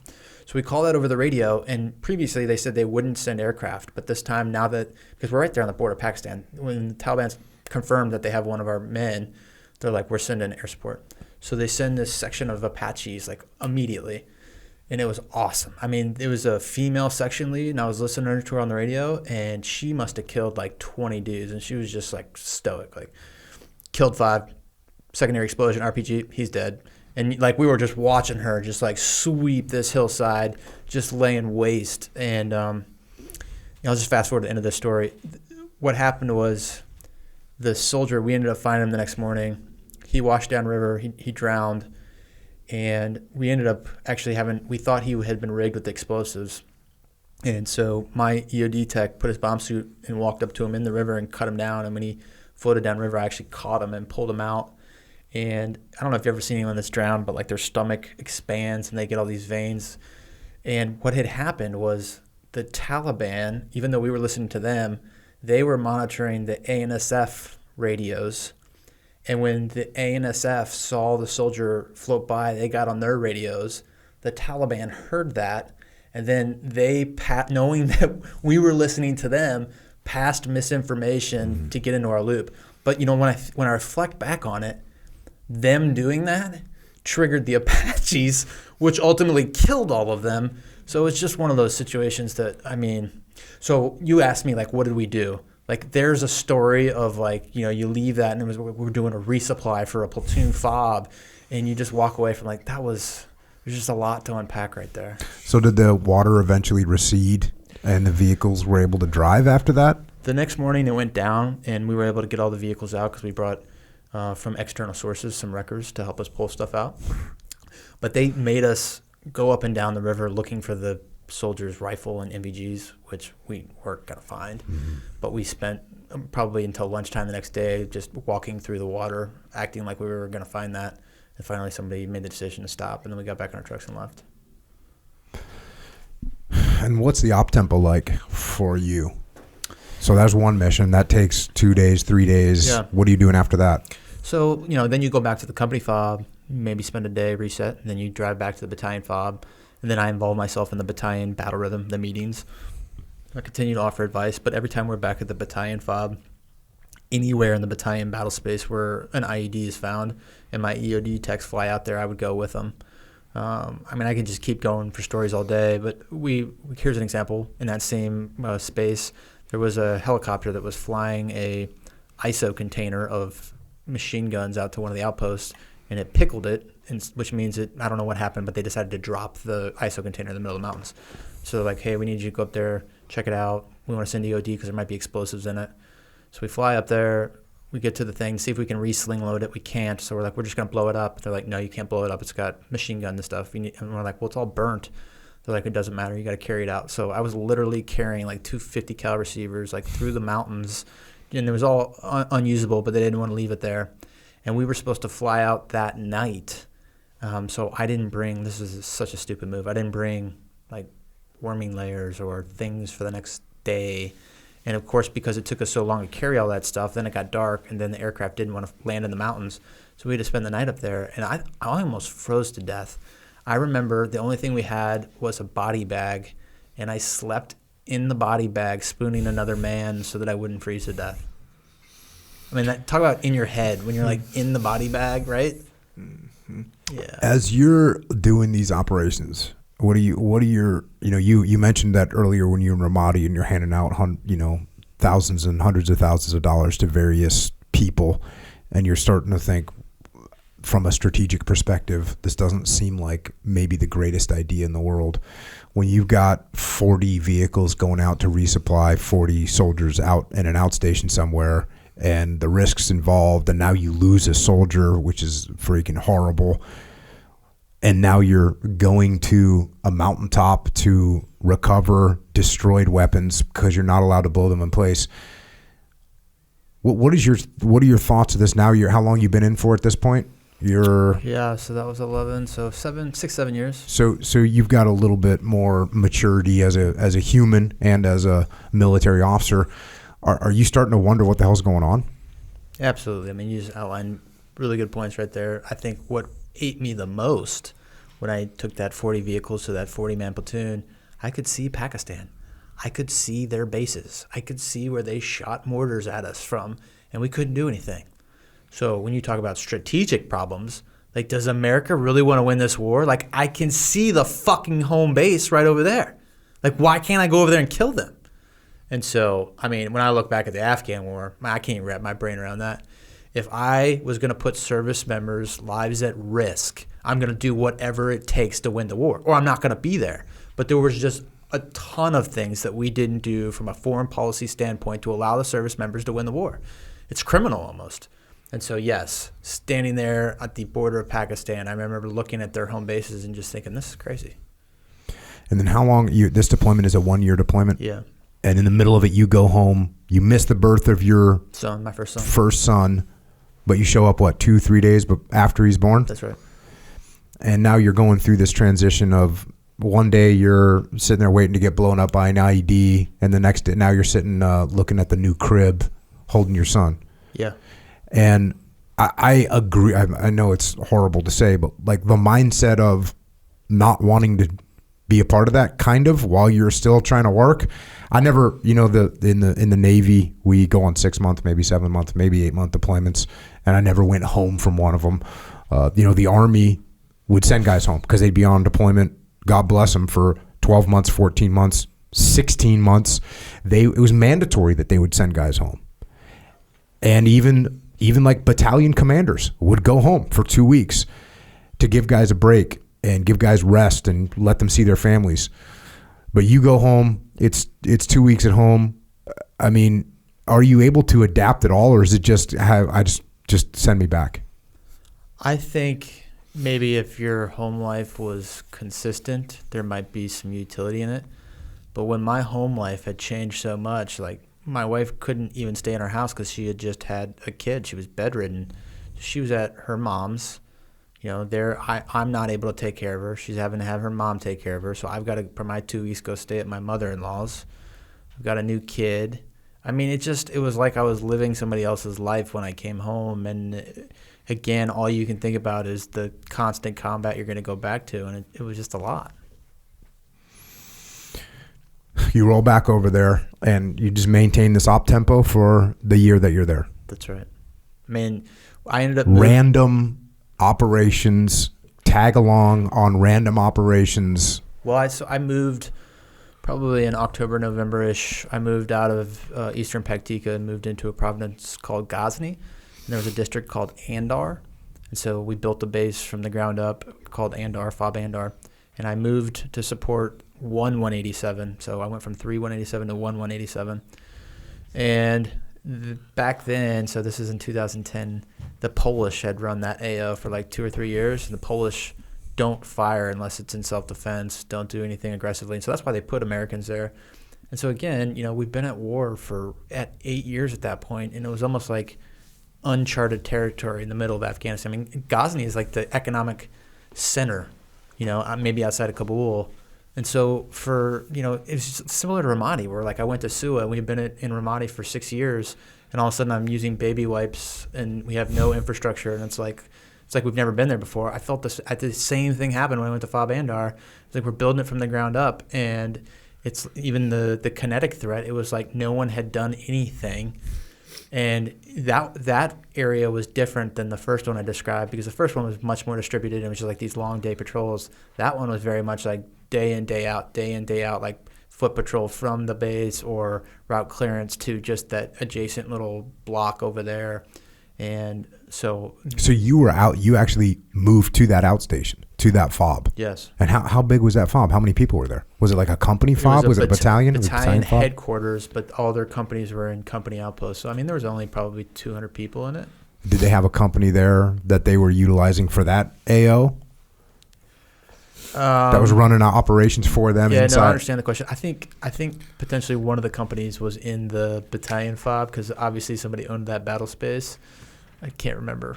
100%. And so then you're there, and you're doing the same thing. You're going out on patrol. Whoever's going out on patrol, trying to capture the ID information, sending that ID information back up the chain of command. That's right. Yeah. So a couple more stories just to illustrate like kind of what I did. One time, one of the companies found a house full of, it looked like propane tanks, but it was like aluminum tanks filled with powder. Found like 100 of them, just didn't know what it was. And so they threw them all in a well. And then they took a picture of it, put it on a storyboard. And like, wait a second. So the platoon's out on patrol. Yep. They find 100 aluminum tanks filled with random powder. Yep. They don't know what to do with it, so they chuck them in a well. That's exactly right. They did not misstate that. Okay. And Check. And then, young Captain Scheller is reviewing the storyboards because I felt like that was the right thing to do. Again, I didn't have a boss, so it was like, I was in general support as battalion, but I really could have done nothing had I chose to.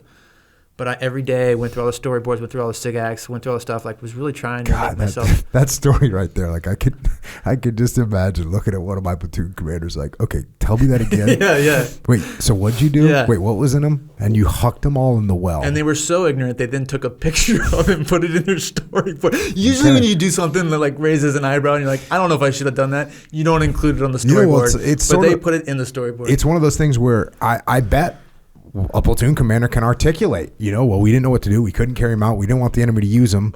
The well was deep. Made the call, sir. Yeah, it's like, okay, roger that. I'm going to have a tough time briefing this up the chain of command, but I got your back. Check. So it turns out it was aluminum powder. So in that AO, so in the first one I was at, it was all potassium chlorate. There was a match factory in Pakistan, so all the IEDs were potassium chlorate. But in this new AO, they used aluminum powder with ammonium nitrate. So we called that anal, actually. And so what they had in those containers was aluminum powder that they would mix with the fertilizer to make the IEDs. And so I identified it. I pulled the patrol together. We went out. And when we got into the house, like I'm literally holding this PowerPoint printout of the storyboard. It's got a picture of the house, and it's got a well in it. And I'm like walking around. There's no well. I'm like, are we in the right house? It was kind of dark. What had happened is the Taliban had come behind the soldiers and put like plywood over the well and then covered it in dirt to basically hide the aluminum powder that the soldiers had all thrown in there. And so it took me like 45 minutes, but finally I was like, no, this is the house. Like this, it has to be like right here. And then you start kicking it. You're like, oh. So then we ended up disposing of all of that. So there's one example of like, what does a counter ID team leader do? There, just caught that. And then the other thing I usually did was I walked the rails. So as an infantry guy, I would pull probably 6 or 7 soldiers out of the route clearance, and on known routes where we found a lot of ADs. The time I got my Bronze Star, where we were walking down a route, I'm on one side, they're on another side, and you could see guys messing with something on the road, like probably an IED, right? So we try to close the distance. This guy runs away, circles around. He's getting chased by my other guys on the other side of the street, and so he crosses the street while I'm running up the other side. And it was like one of those things where you both come around a corner and you're like face to face, and you both just like try and pick up your guns, and somehow you both miss each other from like 3 feet away. And got behind a corner, killed a couple guys, and some machine gun fire went off. And there was one point where like I just kept chasing people, and I found myself like 200 meters away from even like the guys I was with, maybe like a half kilometer away from the patrol, and then like panic started to set in, like, oh shit, like I'm kind of separated here. But I was able to bring the infantry up and link up, and they got some mortars downrange. And the takeaway from the story is we uncovered 7 IEDs on the route that day and rendered them all safe. And they were trying to do a complex ambush, right, with all those IEDs, and we were able to push them off. But like, there's an example of like great tactical success. Like, what the fuck did that do in terms of the overall picture? Like, I'm not really sure. Like, on the tactical level, I mean, that was an awesome play that we ran. But I mean, I just got so many examples of that. And then I start studying the operational strategic levels, and I'm like, where was the connection to what we're trying to do? Like, why are they still coming from Pakistan? What is my political leaders doing? Like, are we trying to get rid of the Taliban, or are we going after Al Qaeda? Yeah, so many questions. So you wrap up that deployment. Yep. You come home. How's coming home now that you're home? Yeah, so when I got home from Afghanistan, again, I was going to get out, but they offered me formal school. It's called Expeditionary Warfare School. It's Captain and Major School. It's a year.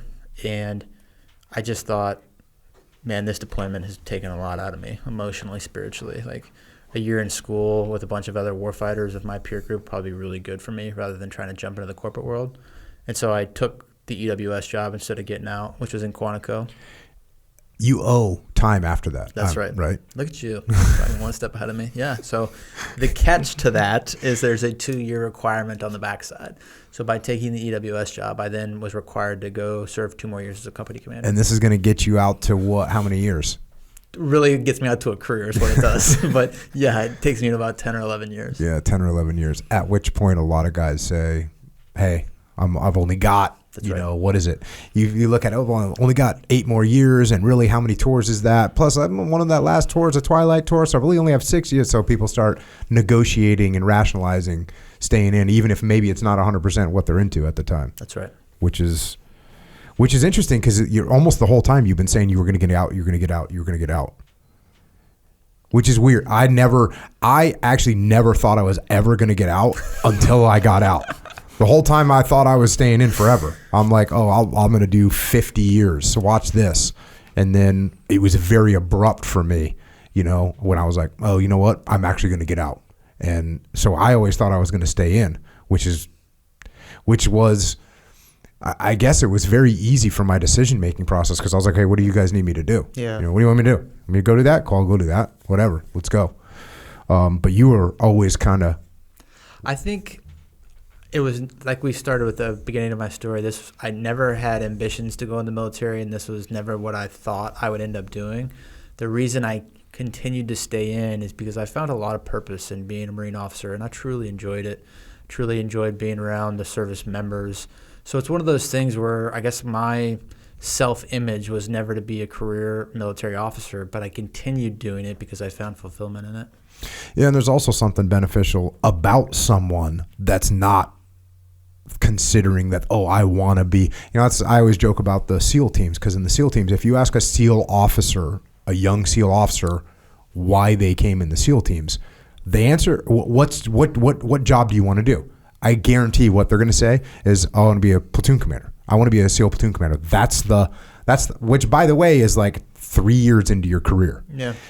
You ask an Army officer what they want to do, a lot of them will say, I want to be a battalion commander. I want to be a brigade commander. I want to be a division commander. That's actually in their head. SEAL officers do not have that in their head. Most SEAL officers don't have that in their head. And there's something that's kind of nice about someone that's in the Army that just says, hey, I want to be, I don't have this big aspirations of being a general or a colonel. They just want to go and do the job. There's some benefits to it. There's also some detractions to it because once guys in the SEAL teams get done with that platoon commander tour, a lot of them go, okay, I did that. Yeah. And we've, in the SEAL teams, tried to extend the operational tour a little bit longer. You can extend it. You can go a little bit longer and still do work.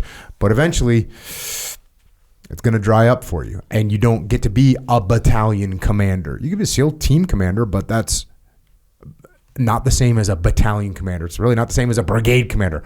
Cool jobs, but it's not what people come in for. So the fact that you were sort of always thinking maybe I'll get out means to me, in a positive way, you weren't trying to maneuver for your career. Because there's a lot of guys that, I need to do this billet. I'm trying to get this award. I'm trying to get this deployment so I can get promoted. There are some people that's what's driving their careers. And it's horrible to see. It's horrible to see what they do. And there's certainly guys in the SEAL teams that are like that. That did have the goal of a platoon commander is just a stepping stone. Because what they really want to do is they really want to make admiral or whatever. Same thing can happen in the Army as well. Same thing can happen in the Marine Corps. But for you, you're kind of like playing it by ear. Yeah. Which means you're not making decisions based on, hey, I'm going to look out for my career, which is a good thing in many cases.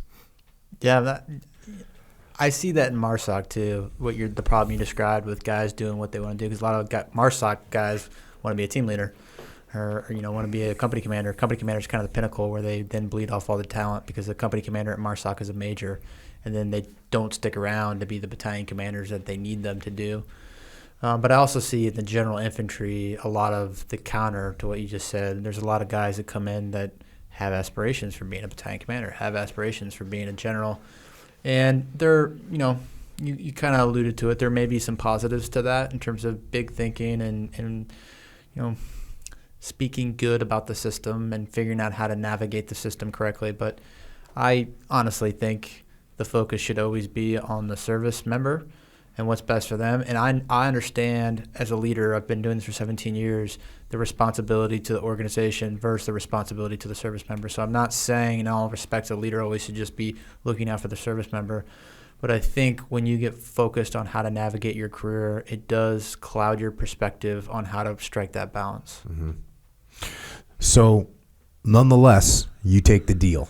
You go, okay, I'm going to go expeditionary warfare school, and then I'm going to owe them 2 more years. So that's going to put you at 11 years, 12 years. Your wife's probably like, cool, at least this guy might be gone a lot, but at least he's got a job and we're getting a paycheck. Yeah, I had so as soon as I got back from Afghanistan, she got pregnant with the second kid. So my 2 older boys are 14 and a half months apart. So that's like, before Afghanistan, and then like first time getting home from Afghanistan. And then it was like, I very quickly, within 9 months of being home from Afghanistan, went from like no kids to 2 kids, so it was just, life was changing. Yeah. And then we waited another couple of years and had my third son in between my next 2 deployments. So how was expeditionary warfare school? I liked it. The anxiety that I had after Ramadi came back full-fledged after Afghanistan, started having different symptoms, started having like face numbness, and my vision started getting blurred, and everyone wanted to lump it into PTSD, which I knew I wasn't struggling with PTSD. I didn't have like bad dreams. I didn't feel bad about anything I did. I just had like Tony Soprano-ish, like real physical symptoms. And it just, people then, the buzz phrase was PTSD, and I just don't think people understood what anxiety was. And I just had to work through that. And so I don't think I really understand what you're talking about. Yeah. So PTSD would be like, oh, I'm having trouble sleeping. Yeah. I'm the hyper alert and all that. Yeah. What's the anxiety piece? What's going on with this? And is it physiological? Yeah, it's both. So it's part hereditary. It's part, nurture nature. So also it's part experience. So I think the simplest way to just say it is once your fight or flight gets burnt enough, your brain starts producing different chemicals that it may not be if you're not under high stress all the time. And for me, it just took a while to recalibrate. I had to get into yoga. I had to get into meditation. I had to, the best remedy is working out. Mm. So if you can work out and stay healthy and stay fit. But the problem is a lot of guys after these deployments fall into the false trap of like alcohol. And alcohol is one of those things where, it can suppress some of those anxiety or things for a little bit, but what they don't realize is it comes back twice as worse the next day. And so EWS was one of those like false hopes for me where I was like coming back. I hadn't been drinking for a year, and I was like drinking beer and, I feel good at night. And the next day I'd be like, oh, why do I feel so horrible? I was also getting older too, right? I'm in my 30s now. I'm not in my 20s anymore. And so I think part of it was just learning my body, learning all the physical reactions that took place in the deployment, and not allowing myself to just be binned in a PTSD category that may not apply to me, even though that's what I think everyone wants to label someone when they get back from something like what I had gone through. And, it all worked out. I figured it out. But it just took me reading a lot of books and talking to a lot of people, probably more than I needed to navigate it. Let me ask you this.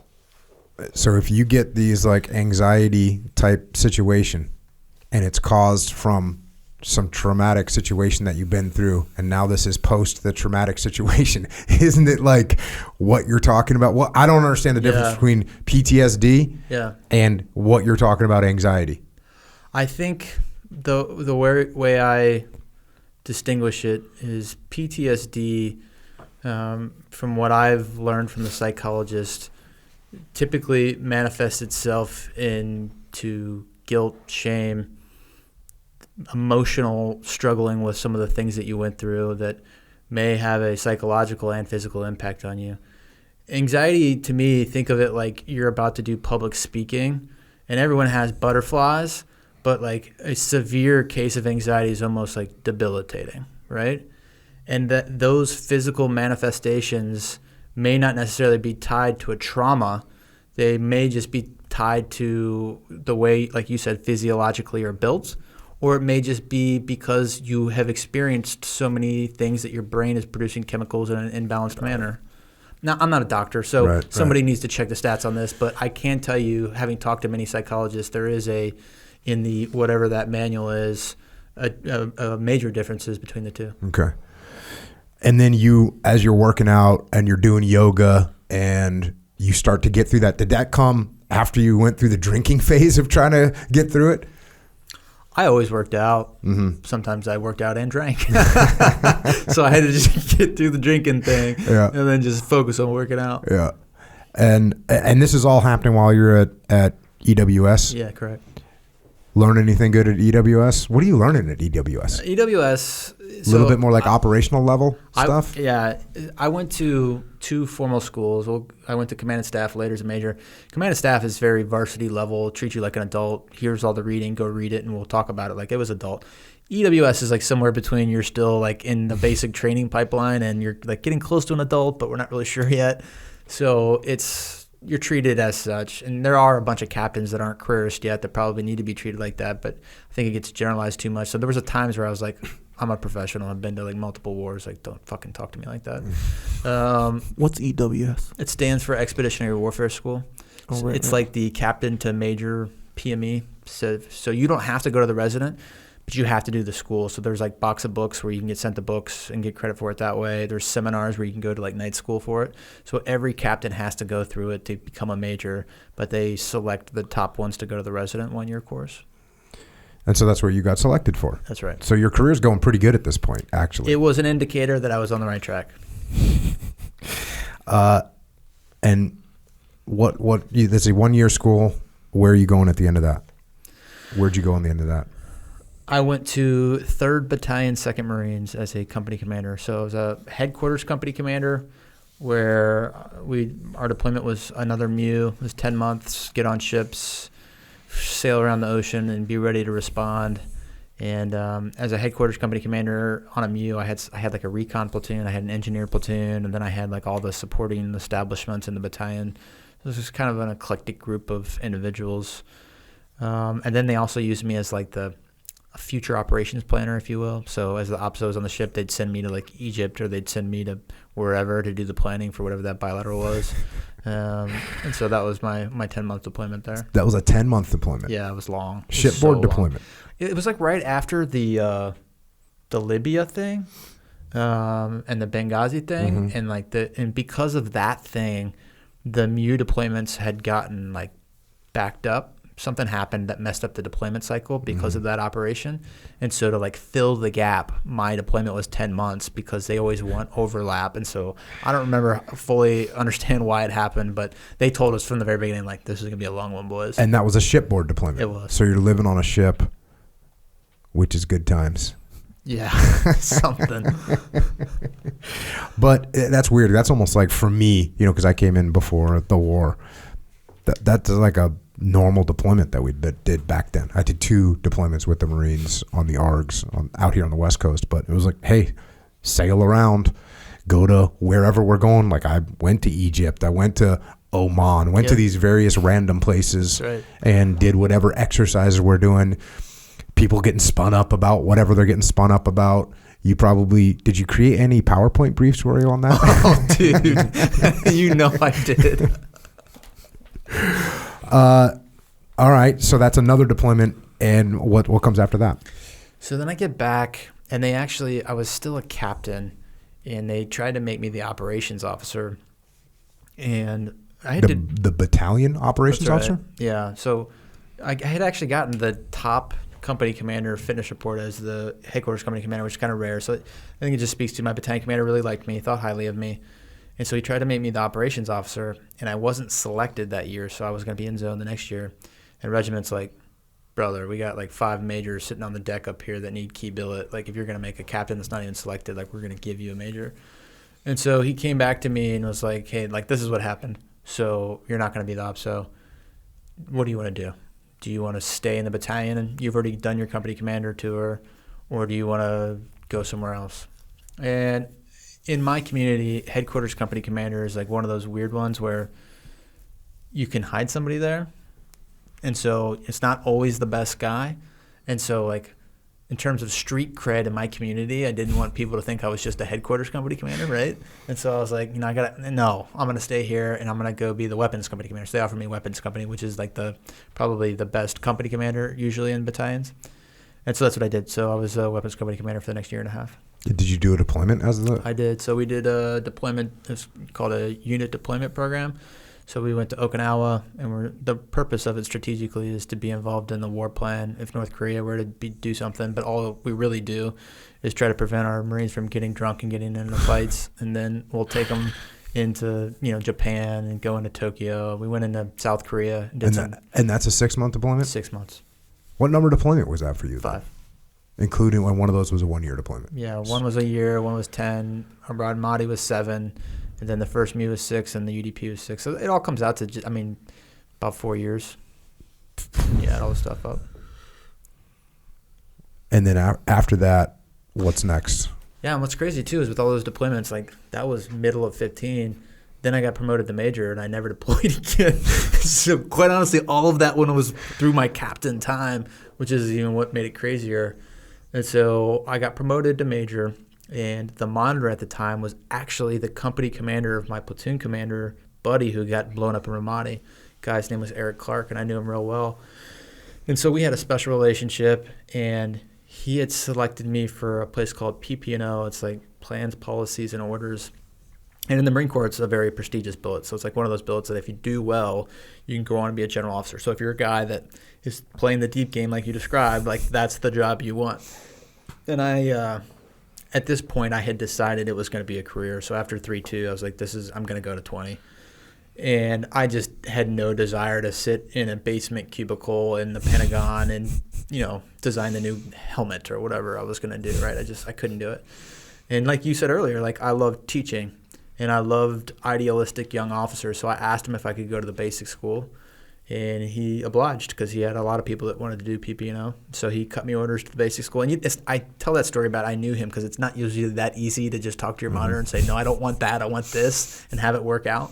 But in that situation, it did. And so he got me orders to the basic school, and I got back from the UDP in July of 15. And then I off-cycle moved in October 15. And I bring that up just to say my kids, and I have 3 kids at this point, the 2 older ones are in school. And I didn't want to pull them out of school, so I actually geo-badged. So just, again, more distance, right? So I'd get back from that deployment, and then I went and was living in a condo in D.C. and driving back to North Carolina on the weekends for 9 months until the following summer when I moved them up. All right, so the basic school, this time you're on the other side watching people go through. Was that to me, that sounds like a good learning experience, seeing people, how they react from a leadership perspective and from a psychological perspective. That's right, yeah. And it's great. The basic school is all taught by officers. So unlike School of Infantry where the instructor is primarily enlisted, at the basic school, the primary instructor is the officer. So even as a major, they sent me through a pretty good training regimen, and I had to get qualified to train every single thing. So it's like they have a different qualification for each subject that you attempt to teach, and so they do a really good job there. I got to be the operations officer, a company commander, and the warfighting director. Operations officer and warfighting director are typically lieutenant colonel billets, but I just got the opportunity because at that time they didn't have the lieutenant colonels, and they chose me to fill both of those billets at different times of my 3-year tour there. So, I really got a great run out of that. And not to kind of like focus on this, you haven't really brought it up a little bit, but just to kind of, because where this story ends up, your career's like going really well at this point. Yeah, as you mentioned, you were the number 1 platoon commander. I didn't mention it. As the weapons company commander, I got submitted for the Leftwich Award, which is best company commander in the Marine Corps. I didn't win, obviously, but just to have my battalion commander submit me up through the regiment and division for that was an honor. And then at the basic school, like the monitor tried to send me to PP&O and gave me exactly what I wanted at the basic school. And then when I got to the basic school, they made me the OPSO, and I said a brand new major, which is normally a lieutenant colonel's billet. And then I did a company commander tour, and then it was a new CO, and then the new CO hand chose me to be the warfighting director. And so, yeah, I mean, I think I was very competitive. Now, What were again, your fit reps looking like this whole time? I'm all top. I mean, if we want to skip forward, the judge in my case was like, I've never seen a record so exemplary and also high marked. So there's an impartial guy that looked at all my reports and it's like, this is the best I've ever seen. So, but you got to keep in mind, like I said earlier, at the basic school, the best captains went to TBS or went to IOC. And when I was at TBS, I was a major. The best majors don't always go to TBS. The best captains do. And so I was a little off track. And the reason is coming out of Ramadi, number one, I didn't have anyone that used to be in the military. There's a lot of people in the military today. I think nepotism is prevalent, like generals' sons or at least had a regimental father. And they don't get a free pass, but they understand the key billets that they need to go to. And they understand the relationships that need to be harnessed and developed. And so these small advantages in the beginning turn into bigger advantages over time. So I guess my point is, when I went to School of Infantry as a young captain, that didn't help me at all as a professional. And probably even going to Afghanistan on an IA billet where I didn't get a report from a Marine didn't help me at all in terms of career progression. So like that whole 3 years where it was very important to probably separate yourself, I just didn't do. But going into my 3-2 company commander time, because all those experiences I had did make me a very effective leader, I was able to really shine as a company commander. And those reports are really what stood me, got me starting to separate from the pack. And then as a major at the basic school, again, same thing. So in those 6 years, it was like, I think that's when people started looking at my record and saying, who's this guy? But I think most of my other peers there's a lot of peers that I have that are, I will admit, much better than me. I mean, smarter than me, more talented.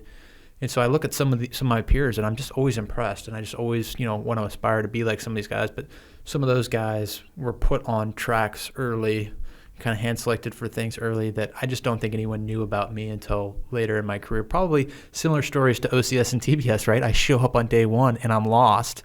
And by the end, people are like, well, look at this guy. Maybe he's not as lost as we thought he was. I think my career is almost the same story.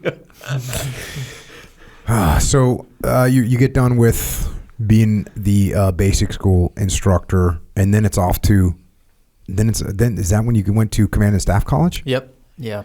And now you're in it to win it. Oh yeah. Yeah. I mean, once I got to the basic school, I was in it to win it. So, yep, I went to command and staff, got selected for school, and it was nice because I was already up in Quantico. So is it hard to get selected for school? It's not. There's two things. One, you got to be competitive.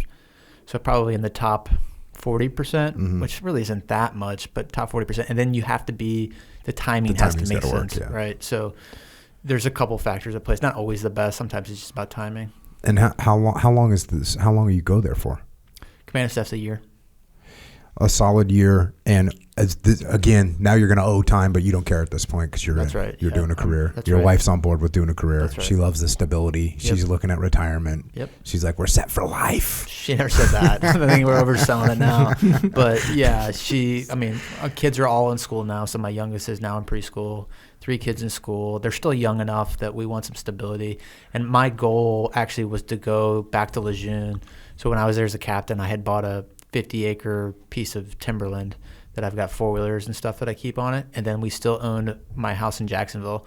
So I had 2 properties still in North Carolina when we were up in D.C. And so my goal after command and staff was to get back to North Carolina and just remain there till retirement. Mm-hmm. And so that was kind of my play.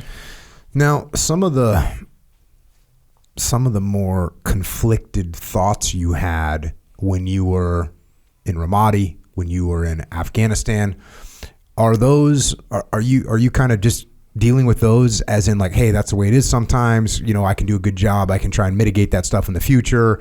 When you're at command and staff college and you're talking about now more senior level, strategic level things, are you having considerations around those things? Are you having discussions around those things? Do you feel like you've sort of accepted that that's the way the system works and there's some benefits to it and there's some negatives to it, and you can, as you get more senior, you can focus more on the benefits? Where are you at mentally? Yeah, that's a great question. So at command and staff, you can do a master's. I think it's part of the curriculum now. When I went through as a student, it was like an option. You didn't have to do it because it required extra classes and a thesis to write on your own time. So some people just wanted the downtime and chose not to do it. But I wanted the masters. I wanted to challenge myself. And most instructors there implore almost, like they drive you towards writing something about like the tactical level, small squad unit level, like insightful novel idea. I wanted to write about foreign diplomacy and how it was broken. And I had been working on the small tactical level at the basic school for 3 years. Like I was the warfighting director for the year previous. Like there's probably no one more qualified to write some type of thesis, 20-page paper easily on how to do that. But it didn't interest me. And so I was reaching for foreign diplomacy. And my instructors, my PhDs told me like every year there's somebody that comes in here and talks about how the Goldwater-Nichols Act needs to be revamped and it's just the same old stuff. And, my counter to that was like, well, it hasn't fucking been fixed yet, has it? And that there's probably nothing more important when we're still losing wars. And so despite all the pushback on it, I wrote, you're only supposed to write 20 pages. And the parameters of the paper were minimum of 20 papers, no more than 80 pages. So I wrote 65 pages. Like I just couldn't stop writing. And I gave it to my instructors and they just handed it back to me like immediately, like 65 pages, I'm not going to read this. It's like, you guys assign 80 pages a night of reading, 80 pages a night. I just spent months writing this. And you can't even give me the time to say these parts of your paper don't add value. Like you won't even like read it. They're like, make it less. And so that's what I was up against. It was like, I felt like as an officer, I wanted to be challenged academically. And I didn't get it from the PhDs. So I did. I made it 30 pages, got my master's, checking the box, and then nobody ever read the paper again. Did you learn any good information at Command and Staff College? Was it helpful? Oh, yeah. I do think like if you're saying Command and Staff College, is there value in it? 100%. The real question is, could it be better? And yeah, it absolutely could be better, but it's always easier to find ways for it to be better. I think from like 30 years ago, what they have now is, worlds better than what we used to have. Like they have small groups, they facilitate good discussions. They really challenged my thinking on the wars. I mean, we went back to like Frederick the Great in Prussia all the way through Napoleon and Civil War and modern day. And I think they did a really good job. They didn't go too deep onto anything, and they challenged me. And like Henry Kissinger's book, Diplomacy, I had never opened it up, and they really pulled a lot out of there that challenged me. And I believe in realism, and I don't think American foreign diplomacy has really gotten to that level. And it's been like explored a little bit, but again, they just exposed me to a lot. I think it's really incumbent upon the student that once they're exposed to something to then really get the education on their own. And it takes independence to be able to do that. If you just go through the motions of what the school asks, you'll get very little out of it. Was there any paradigm shifts in your thought while you were there? No. My problem in an education system is I always start to get a little frustrated because there's like a system to the education system. And like if you haven't figured out about me, I like to challenge things. And at a certain point, people don't want to hear it, and you're just becoming a pain in the ass. And so there's like a line that it's different for every person. Every boss I've ever had says, I want honest feedback. What does that mean to you? Like, well, I guess I'll find out through trial and error of giving you honest feedback. And then there's going to be a certain point where I'm going to either read through your face or through your emotion or what you're saying to me that I've gone too far and now I'm starting to annoy you. And then that's when you got to back off. And so I always find myself in the small group discussions. Like I can dominate any conversation with my opinions, but there's a time where you got to read the room and understand you need to be a passive listener. And so that was probably my struggle with it. I just felt like some of my views went counter to what they were trying to teach. And if I was to get too aggressive with it, it seemed to be counterproductive, vice disgust. And so a lot of it has to do with counterinsurgency. It's the same thing as the EWS. The way you win, the way you fight a counter, or the way you fight an insurgency is to not get involved in insurgency. And that requires deeper thought on the operational and strategic levels. And we've just celebrated these generals for the last 20 years that have wrote the small wars manuals or reinvented the small wars manuals and counterinsurgency manuals. And there's a time and place where we as military tacticians need to understand how to do it. Absolutely, 100% agree. Read all the books, got it.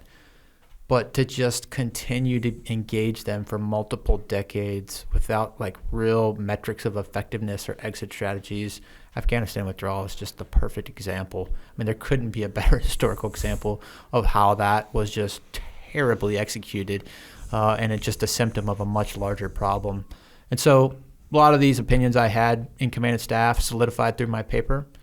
And, I left there. I told the story about me handing the paper to the PhDs because that's just another example of like, no one really cared. They were there to expose you to the things that they were exposed to, but they didn't look at like where Stu Scheller was academically and say, how do we get Stu Scheller individually to be more challenged and developed to where we need him to be? And maybe they don't have the bandwidth to do it, but you look at the great military minds of history, like Clausewitz. He had a guy named Scharnhorst that was a military professional that sat there and knew where Clausewitz was, met him there, and then challenged him specifically. And I sometimes wished I had that. So you wrap up at that school. Yeah. And then where are you off to? And then I told the story of I wanted to get back to North Carolina. So I told my monitor, different monitor now, don't have a relationship with this guy. And so I had seen him on 2 road shows, which is like yearly, the monitors go around and you get an opportunity to shape what your desires are going to be when you're a mover.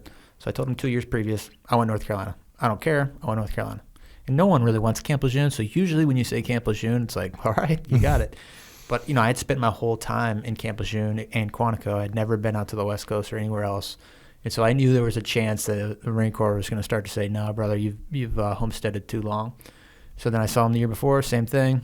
And so he said, all right, I'll tell you what, Stu. If it's not North Carolina, I'll call you. And keep in mind, I didn't do my OPSO billet based on that story I told. And as a major, you got to do what's called key billet. And for an infantry officer, that's OPSO or XO. So coming out of command staff, they're like, you have to be an XO to remain competitive. And so, everybody got orders in like January, February, March.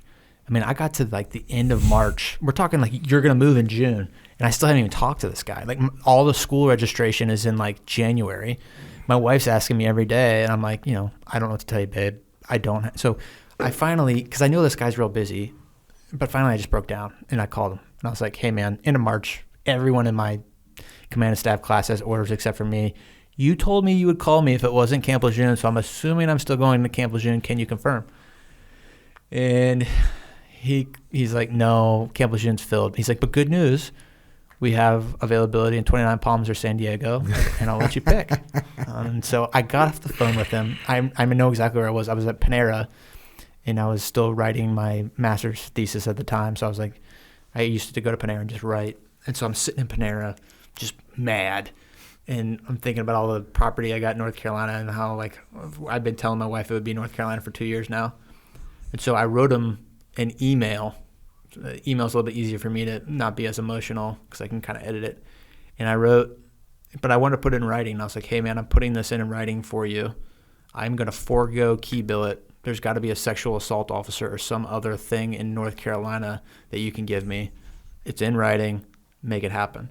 Then I hit send. And, like, you got to understand, like, how scary it is to do something like that because, like, I essentially said my career's over in the Panera. But I wanted North Carolina. And so then he called me back. He's like, this is what he said. He said, I got your email. I'm going to give you exactly what you want.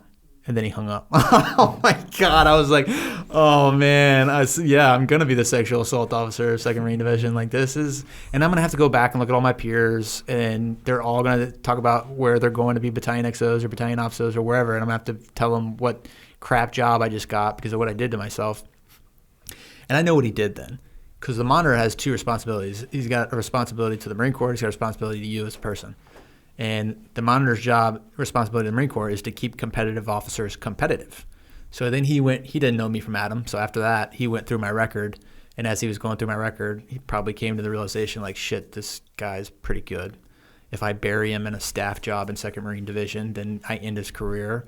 And he had a responsibility to keep me competitive. But he also knew that I had, like, dug my heels in, and I wasn't going to California without, like, probably, screaming at the top of the mountain. So he was in, like, a no-win situation. And so that's how I ended up at MARSOC. So he wasn't advertising a MARSOC support battalion XO, and he had that kind of hidden on the shelf.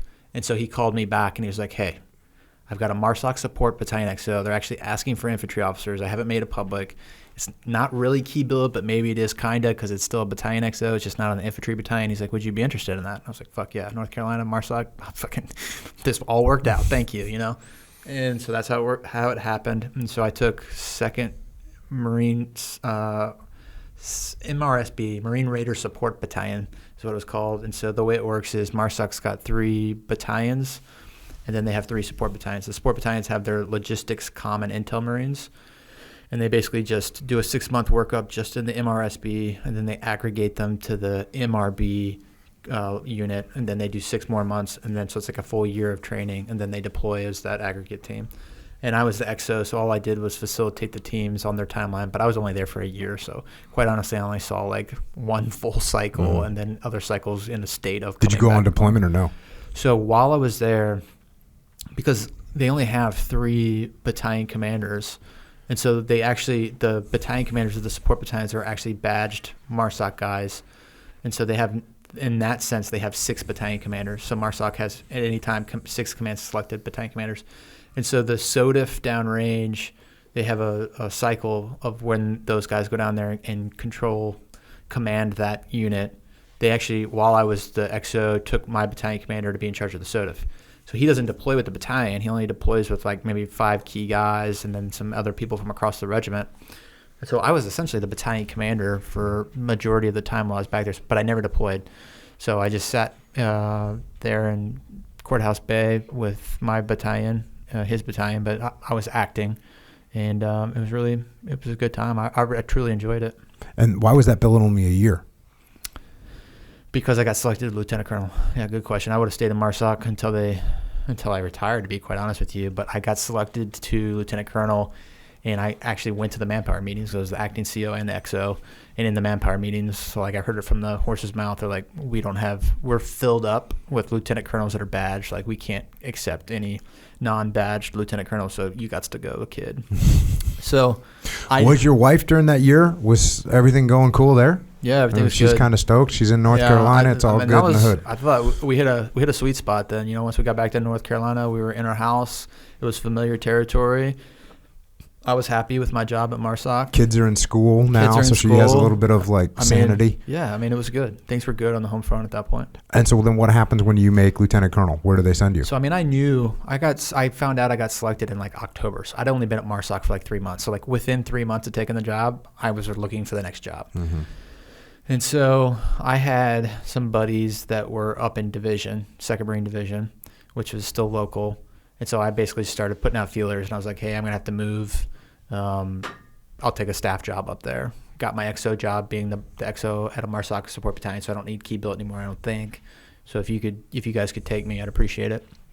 And then I finished the year at MARSOC, and in that spring, the chief of staff of MARSOC, so an 06, talked to the chief of staff of the division, who was an 06. The chief of staff, both of those gentlemen are generals now, actually. And between that conversation, they decided to make me the 6th Marines OPSO. So I don't know how that shook out. I don't know if it was because they just thought I was that talented, or because I hadn't done key billet in an infantry battalion that they wanted to give me the regimental OPSO to make me more competitive. Kind of take care of you. That's right. But either way, it was, pretty important job. There's only 2 regiments in the division, and so to be the operations officer of one of them was a big deal. So then I did that for the next year before I was selected to battalion command. And then what happened once you got battalion command? So I got selected to battalion command shortly after getting to the regimental OPSO job. But the regimental OPSO job, just to paint a picture going into the story we're about to tell, it was, the MARSOC job was awesome, fulfilling, manageable hours, good work. The regimental OPSO job was like 20-hour days. We spent 2 months at an ITX, which is in the Mojave Desert, where it is just expected that like I don't eat, I have tobacco, and I just drink energy drinks. Like, it's almost like I'm looked down upon if that's not how I conduct myself. And it took a lot out of me. And my boss was not very appreciative most of the time. And I got into some this was kind of at the point in my career where I started really pushing back. So like as a first lieutenant, as a XO in Ramadi, when my battalion commander was kind of verbally and even at times physically abusive, like I just kind of took it, and in my head was like, this is wrong. But as a regimental opso, as a 40-year-old man, if you start telling me like I'm gonna, what do you say? I'm gonna fucking fillet you. I'm gonna fucking cut you in half. That's when I'm like, bitch, fucking come bring it. What the fuck are you gonna do? You know, like these are the conversations we would have, and it's like dangerous, right? Because, and I had these with multiple 06s. Like I don't know what it is about regimental commanders, but they just felt like they could talk to me like I was a piece of shit. And I just got to a place in my life, in my career, where I just wouldn't be talked to like that. And so it created this unhealthy tension. And then when I would push back on some of these conversations, you would think that after like a couple days, it would actually be like a steam release, but it almost was like seen as a threat, and it would almost increase the pressure, where then they would come back and want to like reassert dominance, which would then want to cause me to like reassert like fuck you, and it just became unhealthy. And everyone could see it. And so you just got to understand that, like, that's what I came out of after a year of just being overworked, to like almost like fist fighting a couple times, and then going into my battalion commander seat. So you're having clashes with regimental commanders. Oh yeah. And as this is happening, are you thinking to yourself like, all right, maybe I need to maneuver a little bit here? You know, I spent a bunch of time at Expeditionary Warfare School learning about maneuver warfare and not to attack, you know, hardened positions head on. And here I am engaging in verbal battles with my boss. Yeah. Do you ever think like, well, maybe I should have taken a different tact? So when you have certain people with certain expectations, so you can just not push back and try and do it in an artful way, but that type of person is still going to expect you to work 22-hour days and be unappreciative when you do get to bust your ass to get the product to them. And then the follow-up question once you finally get that product is, where's the next product? And so sometimes you get a boss that just, no matter what you do, whether it's soft diplomacy or whether it's verbal fighting back, you're just not going to probably change that person. So the point you're making is like, pick your battles and be smart. But the point I'm making is, at a certain point in my life, I just refuse to be talked to a certain way. And so was that good for my career? Was that good for my mental health? I don't know. But like, I kind of solidified who I was, what I was capable of, and how I was going to be treated. And that was the bottom line. And I had certain values that I wasn't going to compromise, and I didn't care what it meant for my career. I mean, I've got a couple stories where like I basically tried to throw my career away a couple times because I was like, this is important to me. Like, this is important to me. And, you know, you can think about what you want, but when I think something is right, like, I just don't back away from it. What kind of thing would you put your kind of, you know, draw a line in the sand on? In terms of like regimental commander, where you're like, you know what, I'm done with this.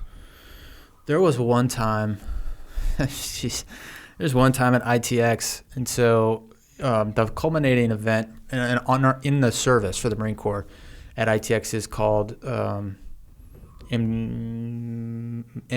Maneuver Warfare Exercise, and one regiment gets 2 battalions, and then 1 battalion, given hyper-enabled capabilities, it's free force on force. Now, it's supposed to be free, but there's a lot of rules that almost drive the scheme of maneuver. But, I mean, it's the closest thing we get in terms of, like, I as a regimental OPSO with 2 battalions, with LAR, with artillery, and with a whole exercise force that determines who got killed and who doesn't, get to build a plan. But it's also, like, high stress. And so most of our COC was back in the rear, where I thought the regimental commander should have been.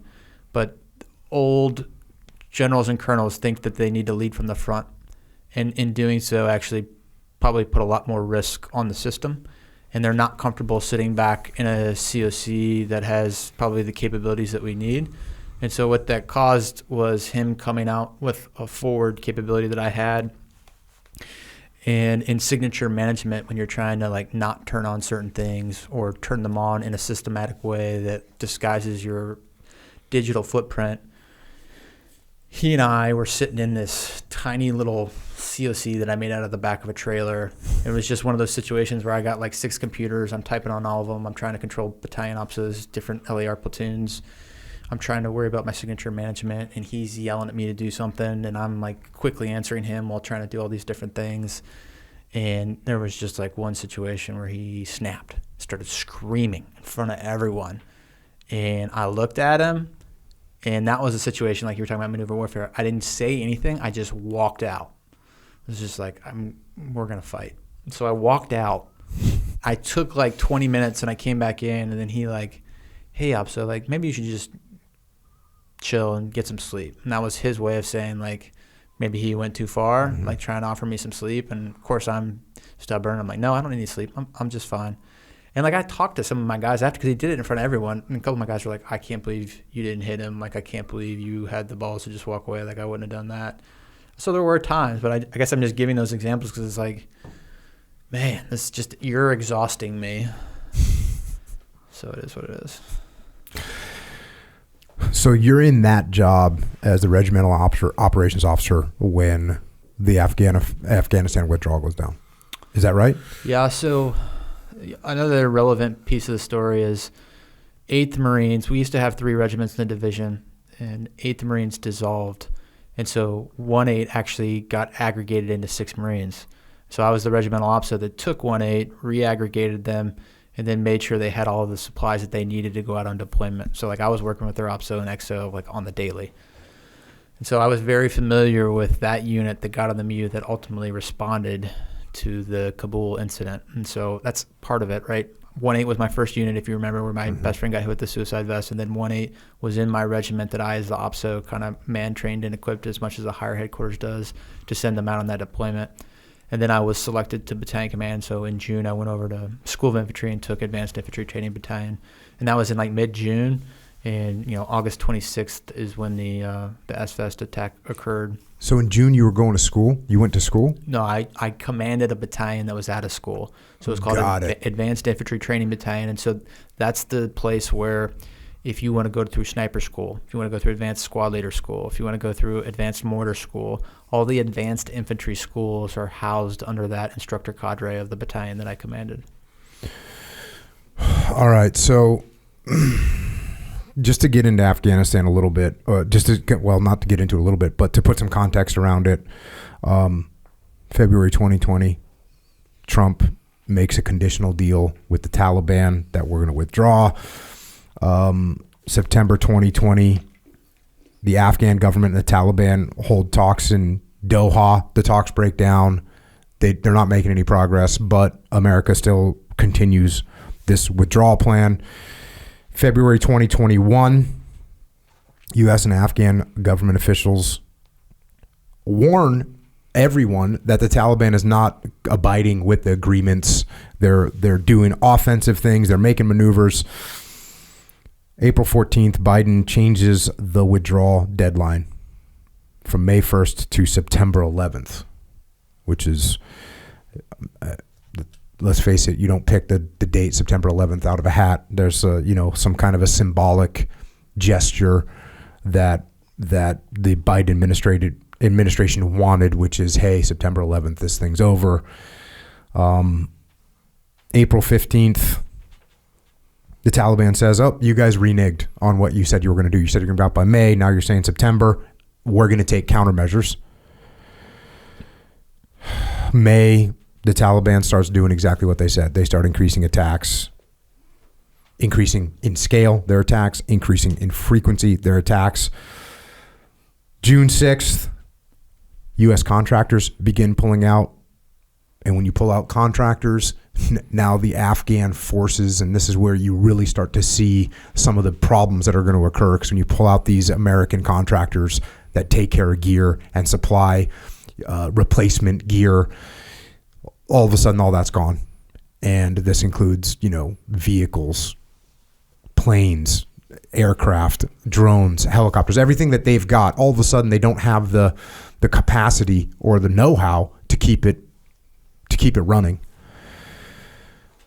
July 1st, America closes Bagram Airfield, like in a really kind of weird way of just leaving. just kind of up and left without telling anyone. Didn't even tell the Afghan that was going to happen. The Afghan government that was going to happen. Just did it. And by the way, the Bagram is a great logistics hub. It's a big, massive airfield. It's well supplied, well supported. How long has it been there for? 20 years? Yeah. 19 years? Some incredible amount of time. So it's in a relatively secure area, fully functional, and we just kind of leave it. July 8th, Biden says he's confident in the ability of the Afghan military to ward off the Taliban and fight the Taliban and defeat the Taliban. July 23rd, the Taliban starts applying pressure. President Ghani is now not just asking, but almost begging for U.S. assistance. There's a conversation that Biden had with Ghani, and he says, and I don't know if I'll nail the quote, but he's saying that the perception is in the world that things aren't going well, and Biden says, hey, whether it's going well or not, we need to project a different picture. August 6th, Taliban takes full control of their first province. And now this is in direct violation of what they said they would do in the deal with America. August 15th, Taliban takes control of Bagram. No resistance. They just walk in there. There's a prison there. They free a bunch of these high-level prisoners from various anti-Afghan government and anti-American forces.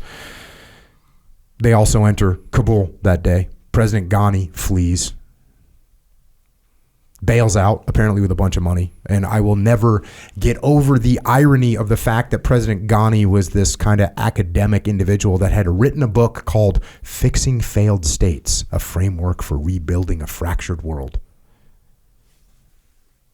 And in that book, he uses examples like Oregon, the state of Oregon in America, a first world country. And that's how he talks about using examples of how to fix failed states. August 16th, Biden comes on and says, yeah, well, the Afghan military is falling apart because they're cowards. And their political leaders are weak.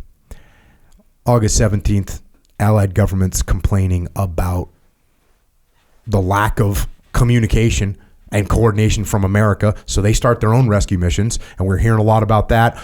August 23rd, the director of the CIA, William Burns, meets with the Taliban leader, with Baradar, to discuss the evacuation. So we're trying to sort of save what we can, piece together some kind of an extraction plan. That's on August 23rd. On August 26th, suicide attack. 11 Marines, 1 soldier, 1 Navy corpsman killed. The Marines apparently, there are reports that they knew that this attack was coming. There's even some sources that say that the Marines were saying, hey, we got to put up a stronger perimeter. We got to push the perimeter out. And they got told no. So that happens. That's on August 26th. And that is when you reached a point where you felt you needed to speak up about that. Yeah, a couple other events in that timeline from at least my perspective. So as the service members were watching all that play out real time in social media, on the news, everybody was getting very upset, rightfully so. And so one date you did mention was 17 or 18 August. The Commandant of the Marine Corps released a white letter that said, hey, I know a lot of you are struggling, but I want you to know your sacrifices were worth it. And if you're struggling, go see the therapist. You can Google it. I just summarized the whole thing. And I read that and thought, this guy doesn't get it. The reason people are upset is not because they think their sacrifices aren't worth it. The reason they're upset is because the leaders have failed in this withdrawal, and that is undermining all their sacrifices. And he didn't address that at all, and a hand wave of going to the therapist is not good enough. So you got to understand, like, I read that, and it just kind of started eating at me. And then the other thing that you have to know is I've heard from the generals, without naming names, I've heard this story many times. Following Vietnam, there's two commandants, Commandant Wilson and Commandant Barrow. And what they did was, and this is what's told today, fix the service. They focused on cleaning up the draft class, the drug users, and making sure they could fix the failures from Vietnam. Never does anyone talk about the operational and strategic failures that occurred at the general officer level at Vietnam. That never got addressed. And what's happening right now in at least the Marine Corps with the shift in the tactical focus, and I understand, I think there's actually a lot of utility in the new force design, but what we didn't do was take a knee and address the operational and strategic failures that happened in our last 2 decades. And I feel like the narrative is going to be told again that the generals had to fix the service because this current GWAT generation isn't capable of fighting on the tactical level. So I'm struggling with these two problems. Like, senior leadership isn't addressing the failures, and I have a couple examples of that. And then, yes, that takes us to August 26th. I'm sitting in my office as a battalion commander, and I'm literally, I have people texting me pictures of the Marines that had gotten killed. So, like, I'm finding out, like, within minutes. That's the gossip on the inside. The company commander for all the Marines that got killed was one of my SPCs at TBS, meaning he was one of the platoon commanders. Not an SPC. He was a teacher at TBS. So I knew Jeff Ball real well, and I knew some of the Marines. So, and I have this long history with 1-8. So there was no one where it was more personal to than I felt like myself in that moment. And so I sat there in my chair and thought, I don't think senior leaders get it. I don't think they understand the failures.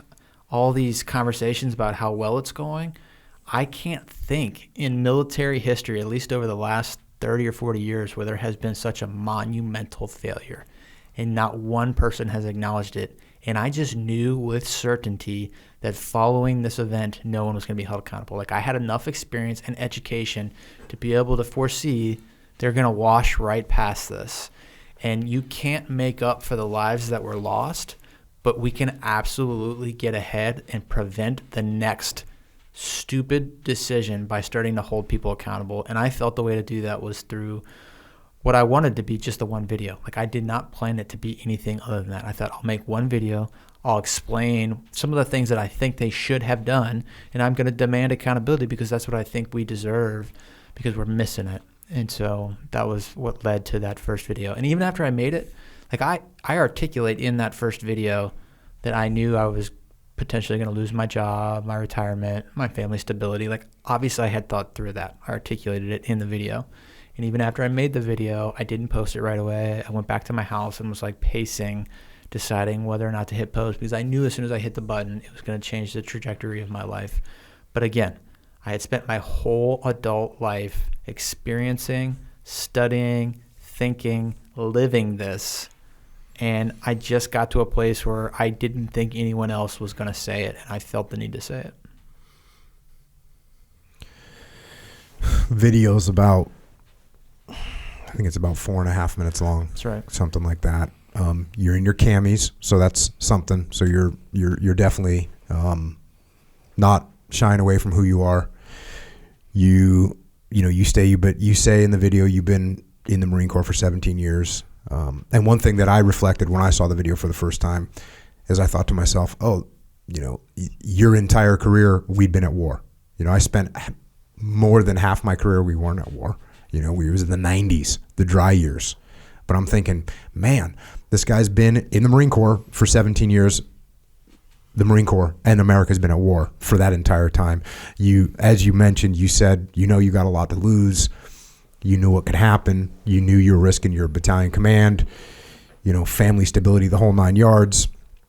You bring up that letter from the commandant that he wrote, and you mentioned, did anyone throw their rank on the table and say we shouldn't give up Bagram? Which, again, going back to the Silent Five, which is what McMaster called the Joint Chiefs of Staff that worked for LBJ. And you can even hear, that I read in the beginning of guys that reflected back and said, I should have said something. I should have stood up. You talk about the fact that the people that died dying in vain. If we don't, you said if we don't own up and say we did not do this well in the end, and you know, I always look at that when someone gets wounded or killed in combat. At a bare minimum, at least we go, okay, we can learn from what happened in the situation. We can pass it on. We can make sure it doesn't happen again. And that's what you're talking about.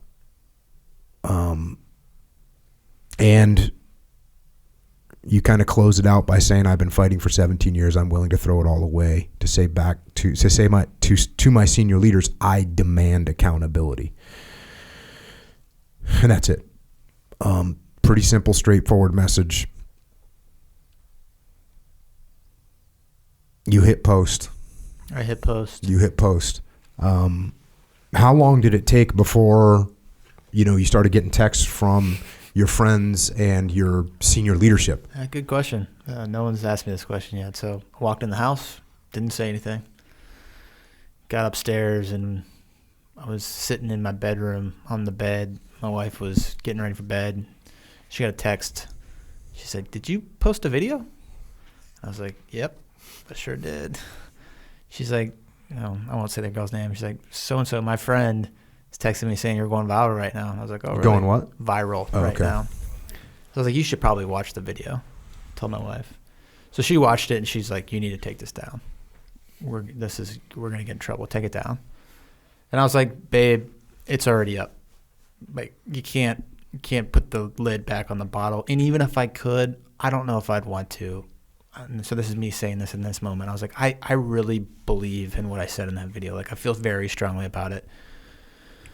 And so my wife then started feeling the gravity of what I had just done, started stressing out. And so then I went downstairs and was sitting on the couch and was just kind of thinking. And then all my friends started texting me. One of my friends from MARSOC actually texted me and said, "Stu, everything you said in that video is correct, but it's going to come at way too high of a personal cost and you're not going to change anything."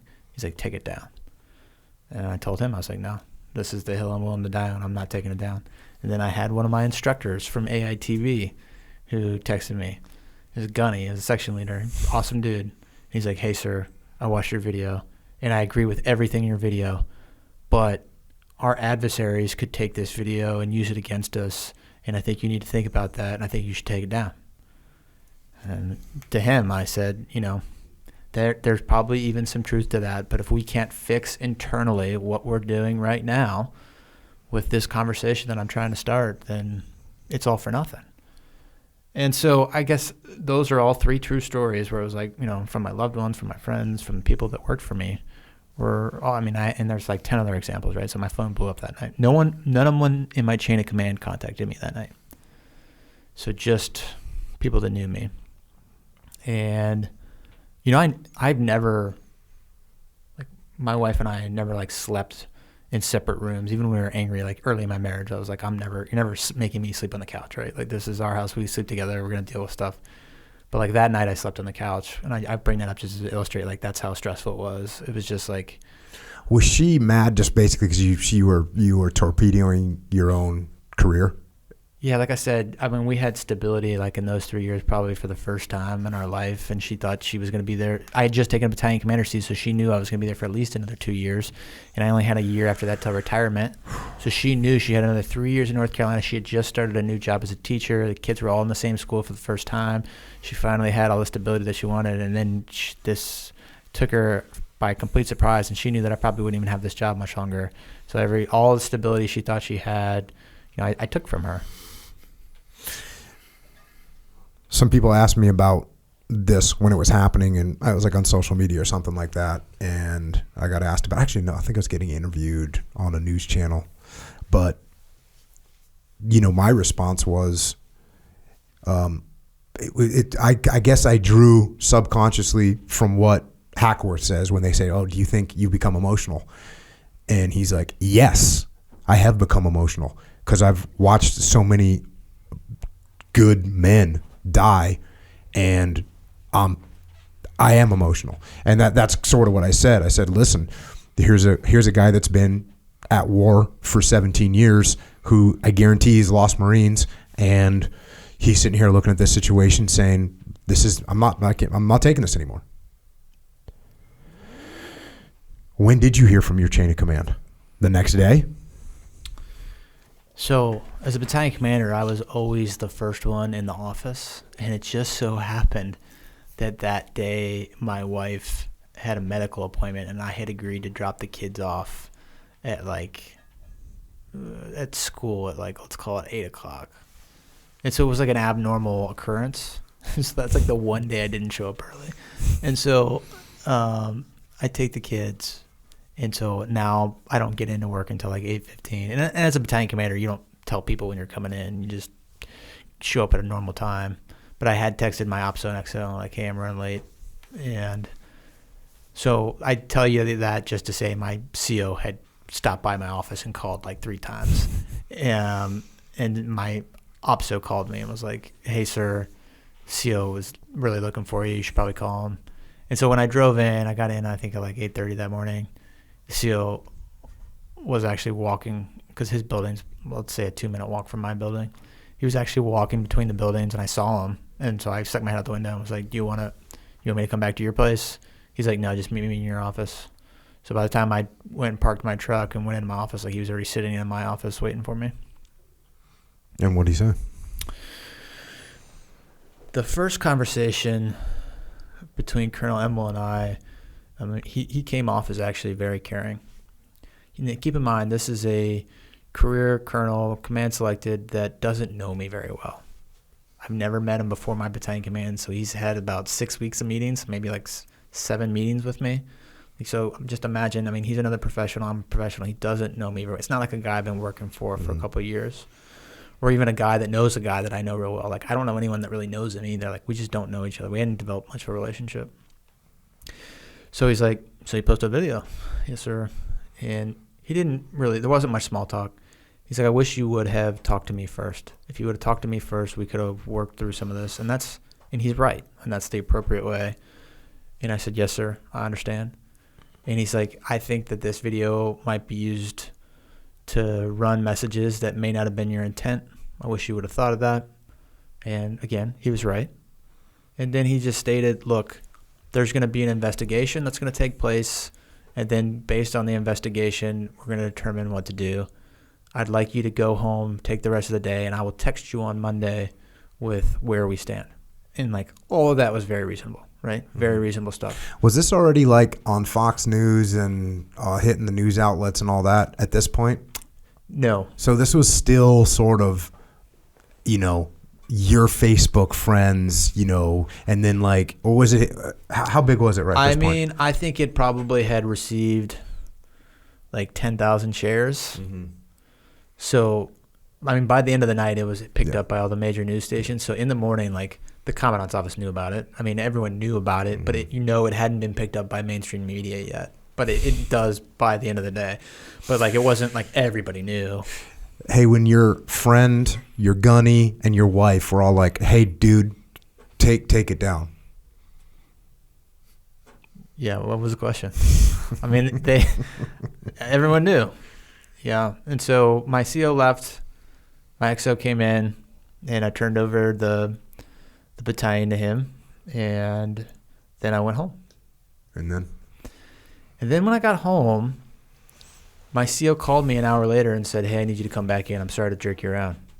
Oh, that was weird. I was like, all right. Meet me at my office? He's like, no, meet me at my office.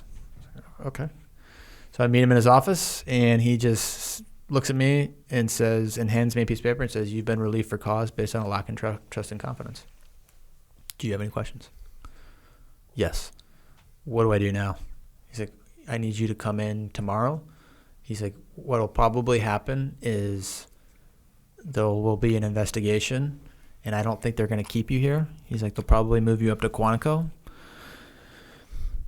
And General Alford asked to maintain the investigation so that he can take care of you. That's what he said. I was like, okay. So I'm like trying to like reconcile that in my mind. But at the end of the day, like, I kind of knew I'd be relieved over it, and I just said, okay, sir. And so I signed the piece of paper that said I had been relieved. I walked out, and I actually made a post like immediately after. It's still up on my page, is my Facebook and LinkedIn, and I was very appreciative. I said, I think effective of 1400 today, I've been relieved, and then my command is doing exactly what I would have done. I'd like to thank them for the opportunity of getting to serve as the AITB battalion commander, and I look forward to the next chapter, right? So it's very appreciative post. Obviously, something changed for your regimental commander. Somebody talked to him and said, all right, this is what we're doing. Yeah. Just so civilians know what you're talking about, relieved of command means you just got fired.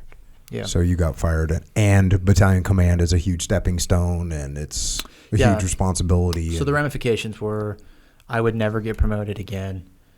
And, as you work through it in your mind, I had been relieved, so I had been fired, so I knew I would never be promoted again. But I knew that there was still a potential for legal action, right? So, best case, I am just like a disgraced lieutenant colonel in a cubicle somewhere limping towards retirement. But, worst case was I could be separated out via legal action. And so I didn't know. It was just unknown at that time. How many days was it until you posted your next video? So that occurred on a Friday. And then I went into – I haven't gotten into all this in the story, so this is new stuff. I went home and, my wife now had kind of wrapped her head around life was changing, and she was still down for the cause at that point. So she was thinking, maybe we go down to Florida. My parents have vacation rentals and, manage the vacation rentals. And I tried to do, a father-son days with my kids, and I already had a pre-planned one with my oldest kid down on the Outer Banks. She was like, do you want to cancel the thing with Paul, my oldest son? And I was like, no, I think I could probably use, a day away with just one of my kids. She's like, we need to talk to the boys. And I was like, all right. I was like, I don't know if I can do it tonight. I've just been fired. Why don't we, give me the night. And so went to bed. That was the last night I actually slept with my wife that night. Slept in the same bed with my wife. Got up the next morning, got the 3 boys on the couch, and I told them, hey guys, your dad was fired, but I was fired for doing something that I thought was right. I wasn't fired for doing something bad or nefarious. So I want you guys to hear it from me because your friends at school are probably going to tell you. And nothing is going to change for you. You're going to get to keep living here, and I may have to go to Quantico to work for the next 3 years, but you'll get to remain in school. That's what I believed at the time. So I told him that. Then I took my oldest son, and while we were out spending the day on the boat, all I was thinking about was, what do I do? And I kind of skipped over this to go back. When I made that post that just thanked my command, when I was on my social media, I read a public comment from one of my previous bosses. So when I was at SOI as a captain, the lieutenant colonel that was my battalion commander, that he did a lot for me. He retired as an 06. He had gotten on my social media and said if Stuart Scheller was honorable, he would resign. And he didn't state that he was my previous boss or that he was a mentor to me. He didn't email me, didn't text me. And I felt that really was a stab in the back to me. Because a lot of general officers that are on LinkedIn, they prefer LinkedIn, not Facebook. So that's why I had LinkedIn too. A lot of the senior officers knew who he was. And so for him to call me out like that. And so I'm struggling with, when I'm with my kid on the boat, they relieved me without even an investigation. I knew my job was at risk when I posted that video, but I feel like a tolerant organization would have been hey, we're going to let an investigation play out. We're going to let you sit and calm down. Obviously, this was personal, but you've broken some rules, and let's let the investigation play out, and we'll see where the chips fall. That's the reasonable. But they obviously fired me within 12 hours. Were you surprised when you got relieved? I was surprised they didn't let an investigation take place. I really was. I did not expect that. When I was calculating what would happen, I thought I might be benched while an investigation took place, but I didn't think I'd be relieved immediately. But even that probably wasn't enough to push me. It was that next comment from my old boss where then while I was sitting there with my son, it planted the seeds of, I don't know if this organization cares about me as much as I care about it. And so I just was struggling with this. And so then it came back to what do I want to do? If none of them care about me, do I want to limp towards retirement for the next 3 years? Because that's best case. And I just came to the decision, like, no, I can't live my life like that. Like, this was never supposed to be a career. This was always supposed to be something that was fulfilling. I don't care about the money as much as other people might. Like, I really don't. Like, I'll be fine. And I thought, I need to get ahead of this. And I'm not going to let them just dictate the terms. I'm going to resign, and I'm going to tell them that, because I still believe in what I said, and they haven't addressed any of that. And so after I spent the whole day with my kid on Saturday, I kind of came to that conclusion Saturday night. And so then we slept out there on the beach. We had a hotel. And then on Sunday morning, I took him back to the house, and I dropped him off with my wife. And I was, I had been fired on Friday. So I said, hey, can I go out to the farm? I went out there every once in a while, just kind of like me time. And she was like, yeah, absolutely, I get it. And I went out there. So on my 50 acres, I've got 2 abandoned school buses that I put out there as kind of like trailers. And I lease it to a nonprofit called A Hero, and we do suicide prevention for like outdoor treatment for veterans. And so that's why I have it. I've had retreats out there for the veterans. But when I went out there that Sunday, I essentially, on one of the school buses, set up a video. And the message of the second video was, you fired me. I don't think you care about me. I'm resigning effective immediately. I don't want any money. I don't want any benefits. And then I posted it, and that's where, it really quickly became an escalating series of events between the Marine Corps and myself. Yeah, and all this, even your original message, you were talking about what you wanted was accountability. I mean, obviously I wrote a book called Extreme Ownership, and this is that's what it is, right? And that's what you're saying. Even after this video comes out, there's still no one responding to anything in the video. And they also did some things where they're like they made some PR maneuvers on you saying, hey, we're going to make sure that he gets the help that he needs, something along those lines. Yeah, so after the second video came out, this was Sunday.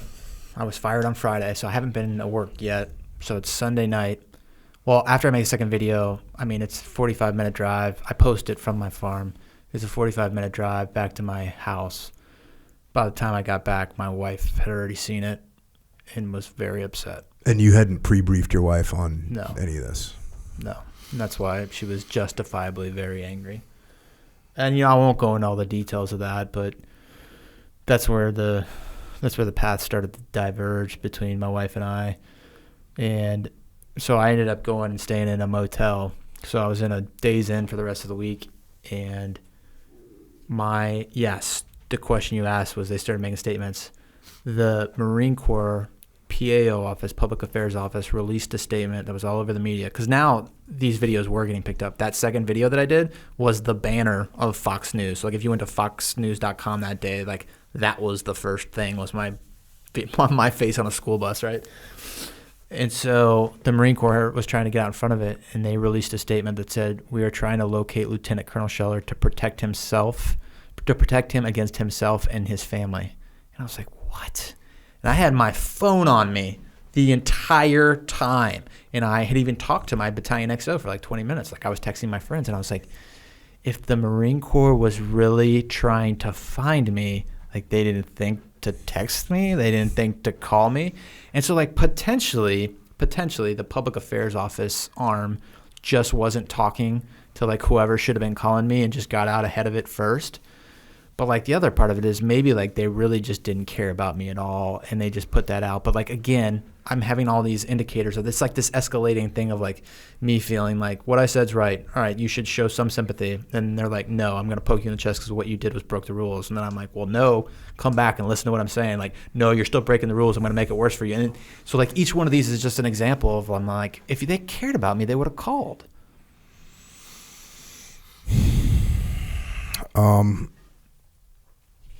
One thing that I noticed, and I heard you talking about it, at the end of that second video, you're getting emotional, and you're asking for accountability, and then kind of ranting against everything a little bit. No, and you say, follow me, and we'll bring the whole fucking system down. So going hard. And I heard you later say like, I didn't choose the best words. Yeah, and I appreciate you asking that. So people have asked me a lot, do you regret it? Because my life has dramatically changed, lost a lot, gained a lot.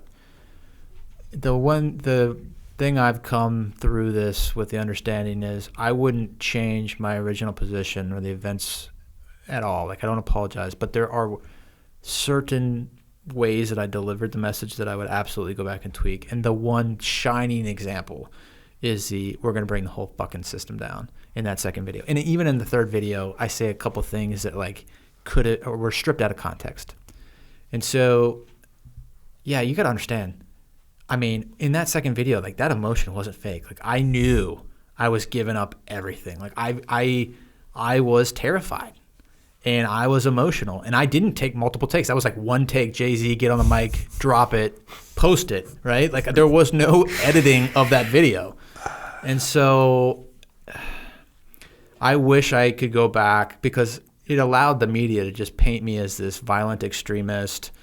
And I don't think I ever came anywhere close to that. Like obviously I can't say obviously, in my head, I was trying to communicate that the system has centralized power, it was corrupt, and it needs to be fundamentally changed. But in the emotional outpouring of the moment, I said I want to bring the whole fucking system down, Like I was just mad. And I went back and clarified, like in my 3 days later in a post, I put in a constitutional manner with one loud voice, but like no one reads the follow up. You know what I mean? No. You get that one shot. That's right. Especially when it comes to like viral type videos that are going to get out there. No one's following up with that. You get home from that video and your wife is like, you didn't pre-brief your wife. Now your wife is just like, well, no, this isn't going to happen. That's right. Yeah, I mean, and so I'm probably not going to develop much more of the story with my wife and I, but I will say, I still, like this past Christmas, after all this was done, I got out on Christmas Eve. We spent as a family all of Christmas together. We went to a water park together. Like I still very much love her. We are still going through a divorce. This situation was very challenging, and there's things that we both would have done differently. And there's reasons. The reasons I didn't say anything is because I knew what she would say, and again, this was very important to me. But I think more than anything, the reason we're going through a divorce and we didn't decide to reconcile is because what this situation did was illustrate the trajectory of my life and how I'm always going to be on the move. And I think in one comment, she summarized it with, I just in retirement want to learn how to play golf, and you want to fundamentally change the government, right? Those are two very different things. And the story that I just painted you for the last 17 years, I mean, this woman has stuck by me and suffered through a lot, and like she deserves a little bit of stability. She hasn't had it her whole adult life, and she justifiably deserves that. And she's still the mother of my children, so I'll never have anything bad to say about her. There's talking about the verbiage that I would have changed. There's absolutely things I would have changed with how I handled my situation with her. There's things that I still look back on and it makes me sad, but at the end of the day, you can't look back. You just got to look forward. I've tried to do the right thing. I obviously hit some mines while moving forward, but I kept moving forward. And, she's still a big part of my life, and so that is what it is. I was a rebellious kid, and I was a rebellious kid. I listened to hardcore music. I didn't listen to my parents. I didn't like school. I didn't do good in school. I was like a rebellious kid. You can just trace that streak all the way back to my birth. So when I look at what we talked about today, from your birth on up, it's like, I don't see that streak. And then all of a sudden it just kind of manifests itself. I get you. And look, you're talking about when you're in Ramadi, you're giving away money to these locals, and you're thinking, this doesn't seem like I'm thinking that too. I'm doing the same thing. I'm in Ramadi in 2006. We're forming relationships with people. I'm thinking, okay, well, I guess this will move us in one direction, but I'm not sitting there as a obedient, slave as to what I'm being told. This is what you're being told to do it. I always pushed back on my leadership throughout my career. Always had that rebellious streak. And this just kind of like, do you when you look back at your life, do you notice things along the way that are indicators that you had sort of a limit to what you would take? I mean, movie reference. What's the movie reference where the guy is like an accountant or something, and then he just kind of loses it? Falling Down. Yeah. Am I right? Because I never even saw that movie, but I remember it. Yeah, Michael Douglas. That's what happens, right? He's a normal guy. Yeah. Something happens. He's not going to take it anymore. Yeah, nothing really happened. He just reached his point in general at the beginning. Like there wasn't like Any inciting indicators? That was the beginning of the movie. No, not really. Yeah, everything, life, like Okay. traffic. So what do you Somebody think, Stu? bitching. Do you see indicators in the past where you're thinking like, man, I always had this in me?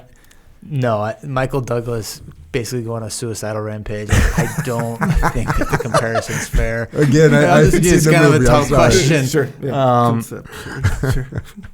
I think, yes, to your point, I didn't always push back. I mean, I started to give some examples there with my regimental commander to kind of paint a picture of, at a certain point, I started to just solidify who I was, what my values were. And it's funny, a lot of people have asked me this, which I'm surprised by the question. I've actually been surprised by a lot of the questions people give me, but one of the questions was, why now? You were in Ramadi in 2007, you did all this your whole life, why now? And they were asking that question, almost implying as if there's a Democrat and that's a president, and like I used my platform to exploit now to become popular. The truth is, I think people grow, develop an appreciation, right? As a young first lieutenant, I wanted to go serve my country. When I look back on George Bush's philosophy to export democracy, that was obviously stupid. But if you ask 23-year-old Stuart Scheller, or, I'm watching the Marines in Fallujah, all I could see were the Marines running through Fallujah. I used to love the movie Black Hawk Down. When you watch that movie, it's like it glorifies it. If you look at the operational failures in Somalia that led to that event, but like I didn't have a deeper appreciation for that. So, I mean, the question you're asking me is like, why did I get to that moment? I had just at that point had enough education and experiences, and I was in enough of a position of authority that there just wasn't many other people like me at that moment in time willing to say what needed to be said.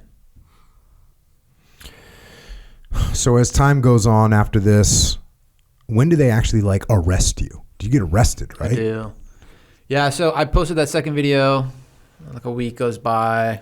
Now You did a September 11th video too, right? Yep. I did a third video. And you're still not arrested yet? Nope. And I even did a fourth video in my Charlies where I basically, after my second and third video was like just kind of an outpouring of emotion, where my second video I was very angry, I resigned. My third video I was really just talking about violence, and I was trying to like take the sharp edge off the second video, but I still don't really go back to accountability. But after my third video, now all my friends are texting me and being like, dude, you're looking a little crazy, you're looking a little erratic, right? Yeah. And so, and keep in mind, like after my second video, even though the PAO office put that message out that they were trying to find me, then when I went into work, they command directed a mental health evaluation. So my mental health was being attacked from all these different angles.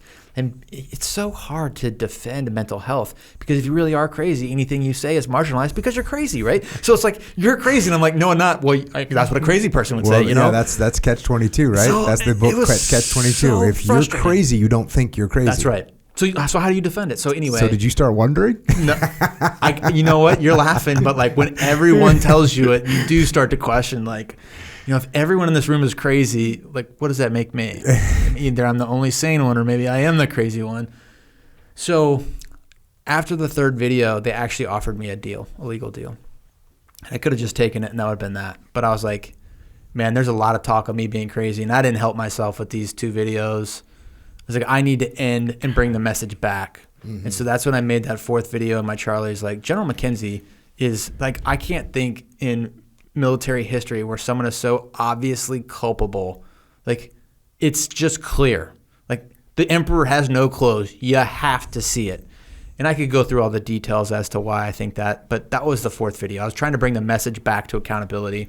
And so after the fourth video is when they gave me a gag order and just said, I mean, the gag order was crazy. I don't think I've actually released the verbiage of it, but it was like, if you talk to him and he talks to him and they say that you said that, you're going to jail. Like anything. Mm-hmm. Like online chat rooms, like any email. If you communicate. And this was because they offered you a deal, but then you made another video. That's right. And so now they didn't know what to do. Now I'm moving faster than their legal deals. I'm moving faster than the investigation, and they haven't actually charged me with anything. So they're starting to get scared. I don't know if scared's the right word, but they don't know how to handle it. They don't know how to address it. There's a guy that's not taking the deals, and he's still making statements, and everything they've done up to this point hasn't been effective in stopping it. So they hit you with is this when they arrest you? No. So after the fourth video is when they gave me a gag order. So I'm still not in jail. So now you're not allowed to talk to anybody. That's right. You're not allowed to post on social media? That's right. I'm not allowed to communicate in any form. You're just on lockdown. I'm on lockdown. Yeah, couple points. Number one, I constantly say to clients and people and friends, we don't make good decisions when we're emotional. Like, don't try. This started as a joke when I was a young enlisted guy. Like, we would go out drinking and make decisions, and the joke was, hey, don't make decisions. Don't make life-changing decisions. I would volunteer for platoons and do stuff like that. So this is a good example, right? You take a step back and say, okay, where am I going to be strategically? And this is another thing I talk about all the time, is taking a step back and saying, okay, how does this play out from a strategic perspective? Where am I going to end up? Just things to think about, which you're clearly like, hey, here's some wording I could have changed. Here's a thing that would have helped out my relationship. So there's always things that if you can try and take a step back, they're going to be beneficial to you, almost guaranteed. The risk to that is time. The risk to that is time. Also, the risk to that is you can rationalize to not do anything. Yeah, that's right. You can rationalize to get to a point where you say, you know what, it's not worth it. Yep. And again, is it smart to do that calculus? It probably is, because my feeling, I don't know you, but my feeling is if you were to run the calculus, you would have still came to the same conclusion. You might have executed your plan a little bit differently, but it's important to, if you can, take a step back, run the calculus, so that way the course that you plot will be the most effective course in what you're trying to do. And this is just general. I've got some friends, and they know who they are, who call me from time to time, super emotional, and I got to talk them through like what the strategic perspective is, what it looks like over the long term, and how to make the next step forward. So good lesson learned. And again, from just talking to you today, I think you still would have made you would come to the same conclusion that this is something that, I don't want to use the word passionate, not that just that you were passionate about it, but you were convicted. You had conviction about what you were saying.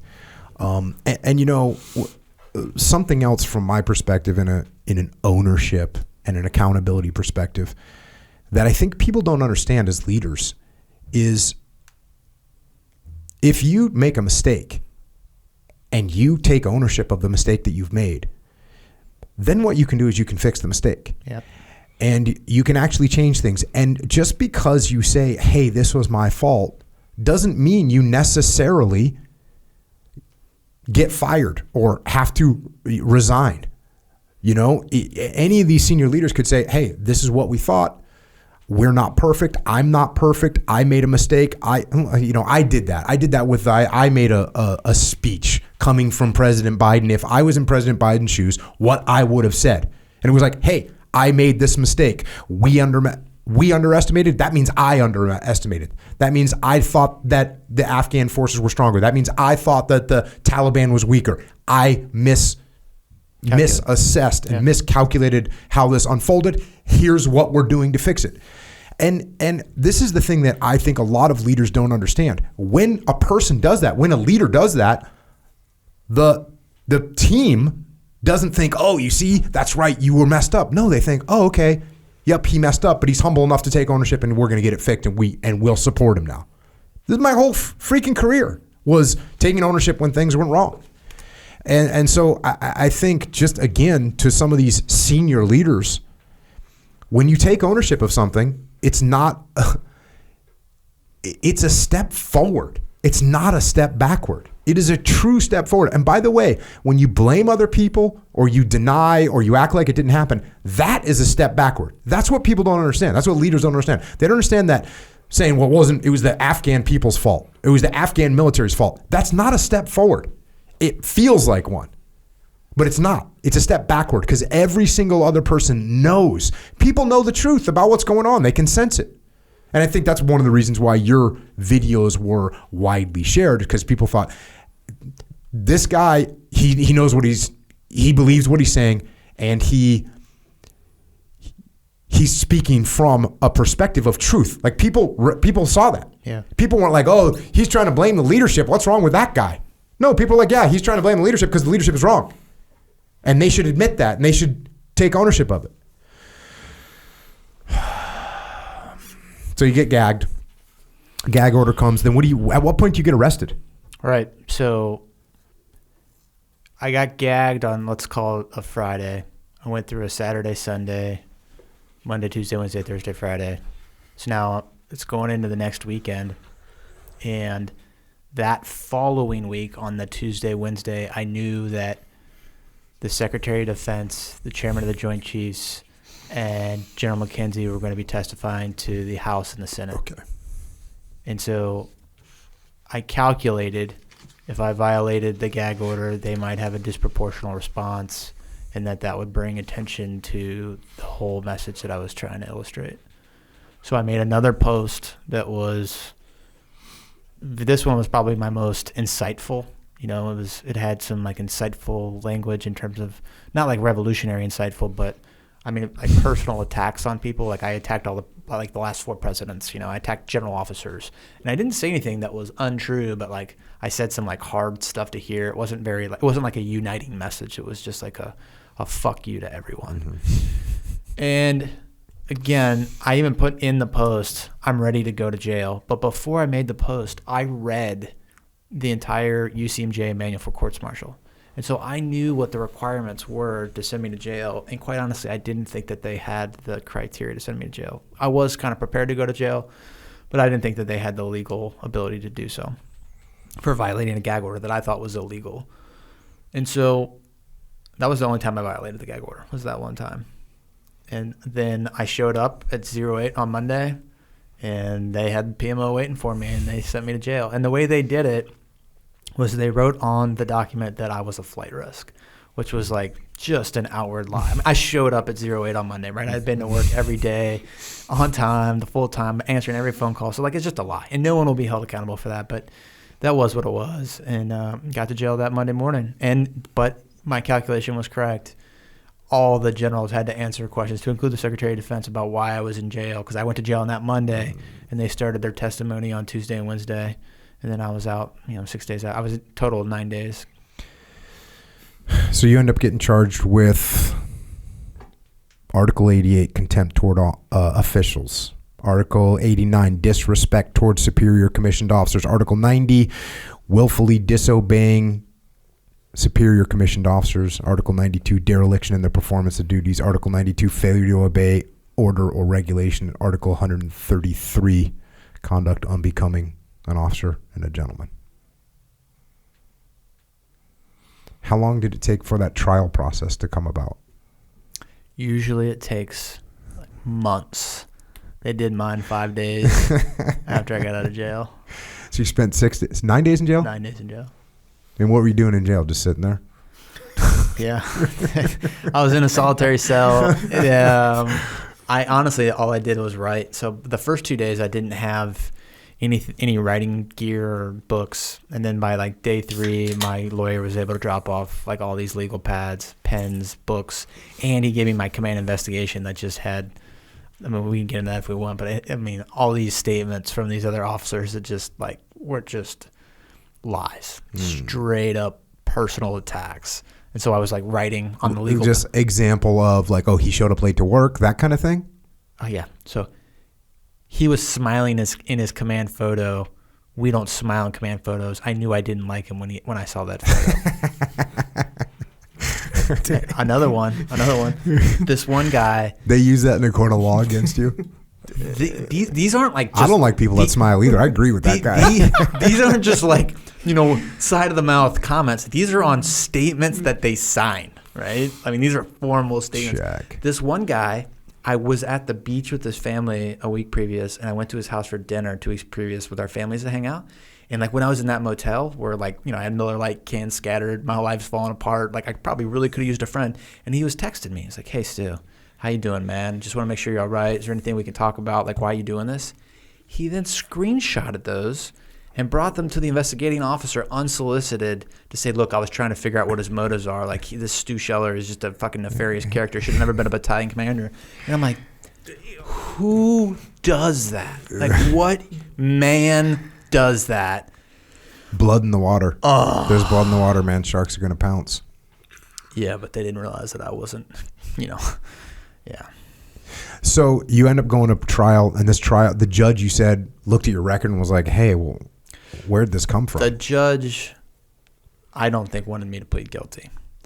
So it wasn't, all those charges you read off, and there's like all these findings of facts. There was only one choice, accept guilty for all of them at special court-martial or plead not guilty to all of them at general. Like, so to get in the weeds about what any of them said, it was almost irrelevant. And so if you'd have done not guilty, what would have happened? I would have gone to general court-martial, and I'd have remained in jail for another 4 or 5 months while they prepared on pretrial, while they prepared the general court-martial procedure, and then I would have gone and tried to plead not guilty to all of them at general. Check. And then you pled guilty to all of them.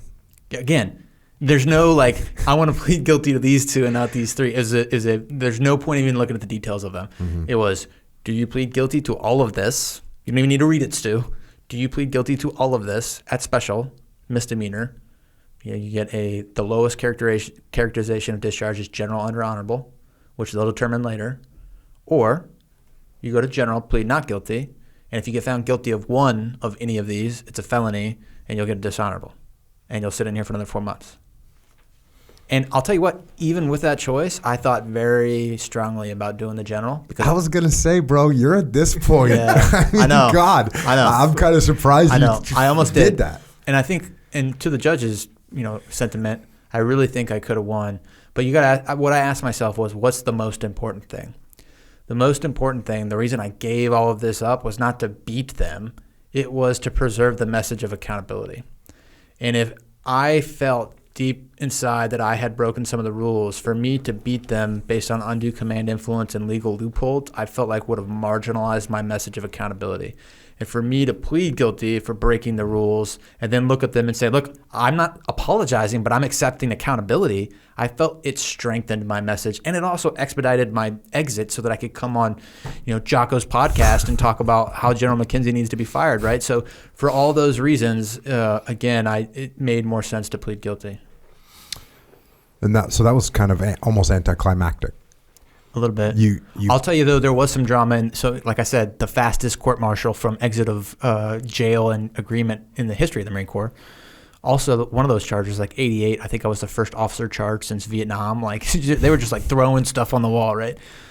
But they released the command investigation with all those, like, it's just crazy things that those officers said to the media with my medical investigation so that selective articles could be written about like how I was a violent extremist. I mean, it was just blatantly false stuff. Like, I'm still on the fence of whether I should sue for libel or just like move forward.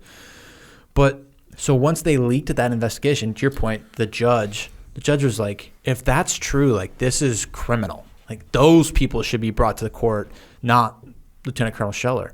And so the Marine Corps was like forced to do another command investigation on the leaked command investigation. So they did another command investigation. And so then I asked for that other command investigation because it had to do with me. And they're like, "No, you got to go through Freedom of Information Act." And I was like, let me get this straight.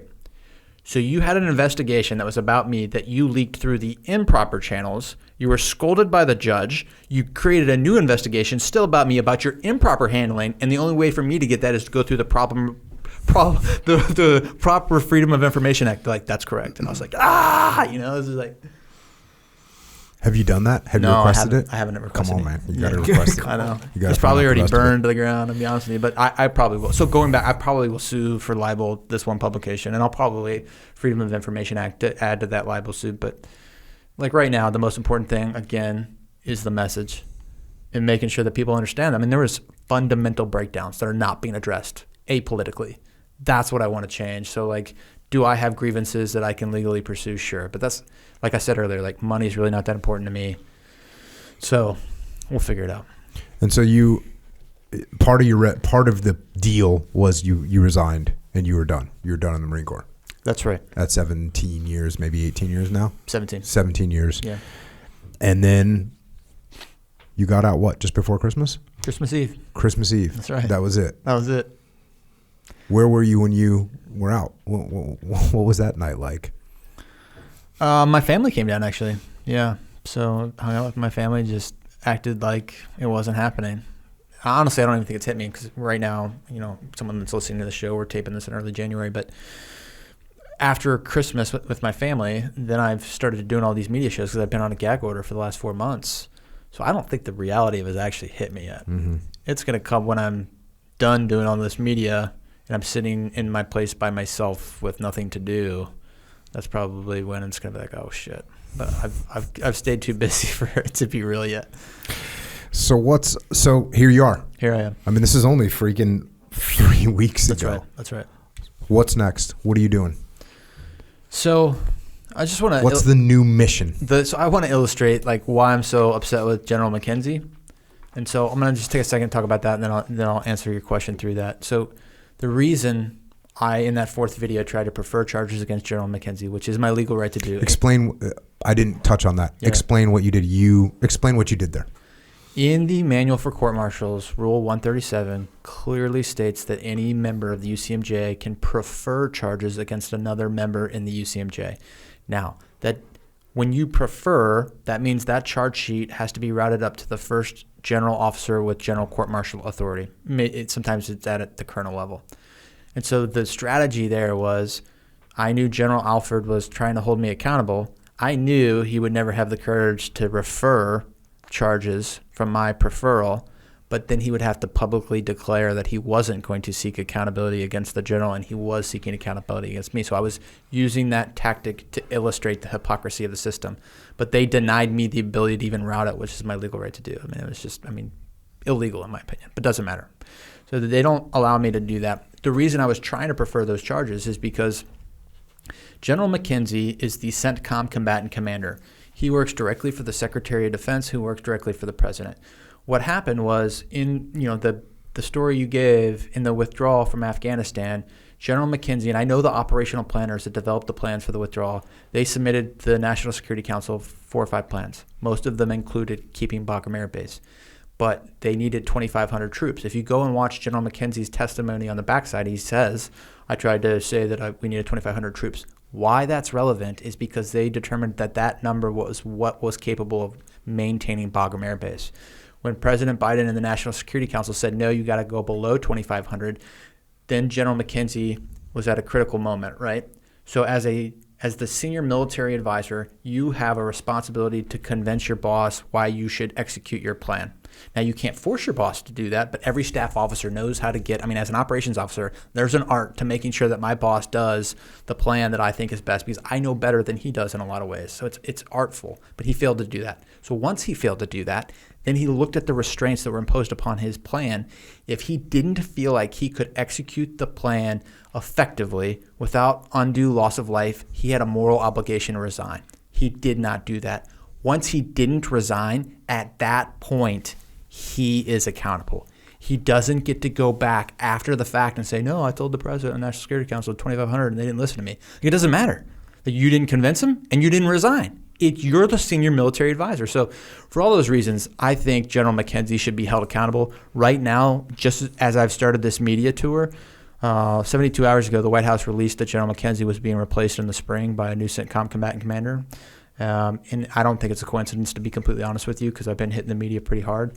That guy, he's going to undermine his whole career if he doesn't raise his hand and say he should be accountable before he exits. So that's one thing. I think the operational level of war, which is at the combatant commander level, linked to the political policy strategic level of war, which is the National Security Council executive branch, is where we're failing wars. It's where we failed Vietnam. It's where we failed the GWAT generation. And how you do that is you hold leaders accountable at that level. And right now, Congress and the executive branch aren't holding up their end of the bargain. I'll give an example of what I think is wrong with Congress. When I placed myself in jail in a lot of ways to illustrate something. And I overestimated Congress's ability to do anything. Because bipartisan, took turns with their sound bites of anger about the failed Afghanistan withdrawal. And then guess what? Nothing. Congress is given by the founding fathers leverage over the DOD is the budget. And what was not in the news is 6 days previous, they unanimously approved a $740 billion 22 fiscal year budget. And not one of those vocally outraged congressional representatives said, hey, you're asking for $740 billion? Who's accountable from the Afghanistan withdrawal? Show me metrics of effectiveness for the 21 budget, because to do that would require courage. To do that would get spun as potentially anti-military, and that would go against self-preservation. So what do I want going forward? I want the operational level of war combatant commanders to start being held accountable in the same manner that they were in World War II. I mean, look at how many generals Lincoln fired before he got to Grant. And Grant wasn't a good tactician, but he had operational foresight, and he knew how to stick with it. The second thing I think is we need leaders, not politicians. So I've got a website, AuthenticAmericans.com, where you can see some of my political views, but ultimately it's where you can support me. And I've also got a second website, votesforvets.org, because I think we need leaders, not politicians. I've, in the 4 months that I've been on a gag order, gone out and organized a bunch of people running in the 22 race. So I've got 5 senators and 20 congressional representatives that all, I think, embody the leadership and courage that we need in politics. And some of them, I think, have a real good shot at winning. Some of them are more of a long shot. But I have the ability right now with the platform I've built to raise money, bring in media to some of these races, bring in different organizations to support some of these leaders that I think need to be up in D.C. And is that also linked through AuthenticAmericans.com for the people that are running, for the vets that are running? Votes for Vets. Okay, the number 4. So votesforvets.org is really where you can see most of those candidates. My website, Authentic Americans, really, you can donate to the Disabled Veterans PAC through Authentic Americans, and that money ultimately will go to support the coalition that I built. But they're separate. Authentic Americans is really my brand and my thinking, and I'm not going to run most likely in the 22 race. I plan to just support these other veterans. I've been through a lot. Like I said, I think I need to stabilize a little bit and reassess the landscape before just continuing to sprint. But I do think, my whole life has been America. I love America, and I love foreign diplomacy, and I think the federal politics game is where you really make those changes. And so I see myself running for something, but it probably won't be till 24-ish. So that's what you're going to do. You're planning to go into politics right now, in the future. In the future. I mean, right now I'm probably going to write a book. I'm probably going to, figure out where my house is going to be at. So, I'm going to spend the next couple of years getting my foundation stable until I see something that I think makes sense. It's a lot going on, man. There's a lot going on, man. I can't believe you only got out a month ago. That's right. That's kind of crazy. It seemed like longer time had passed. You're on social media.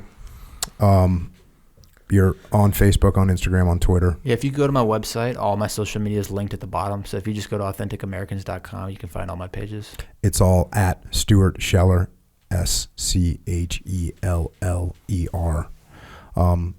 Yeah, it seems like we're at a decent place to close it out. It's been over 3 hours. Echo Charles. Yes, sir. Any questions? I don't. Actually, I was going to say, dude, why don't you write a book or something? But I guess you are going to, so there you go. Yeah, I've been writing all these social media posts, and this one guy commented to me the other day. He's like, I think he was trying to be nice. He was like, hey, Stu, have you ever thought about writing a book instead of slowly writing a book over Facebook? Yeah, that's Facebook seems to be your primary. Well, the reason, social media. I mean, Instagram and TikTok are really the new generation, but Facebook allows long written posts. Mm-hmm. And so really, now that if you look at it, LinkedIn has a smaller character limit. And so what I've done now is it's the same post on Facebook and LinkedIn. So really, the LinkedIn character limit is the exact character limit of all my posts, because I usually write 2 pages and then I try to pare them down for the character limit. But it just goes to, I think, the attention span of our current generation. It has to be in digestible chunks. You get one of your books and it's a lot harder to get them digest. But if you hit them with 5 posts separated by 3 days, you got I think a much higher chance of getting them to digest some of that. What are you hearing from the Marine Corps right now? they've gone calm silent, right? They have a lot of articles have been written on me since I got out and started doing this media, and the same statement is we're not going to comment on a civilian that used to serve in the Marine Corps, right? So they've got like one comment that's that we're not going to comment about it, and so we'll see. Though I'm hitting them with a lot of media, so that might change. But like you said, it's only been like 1 week since post Christmas they've been back, so who knows? What about your friends in the Marine Corps? What are they saying? Nothing. I mean, the lieutenant colonels that were closest to me in the investigation that I've gone on a couple interviews and just illustrated what they said. They've obviously gone calm silent.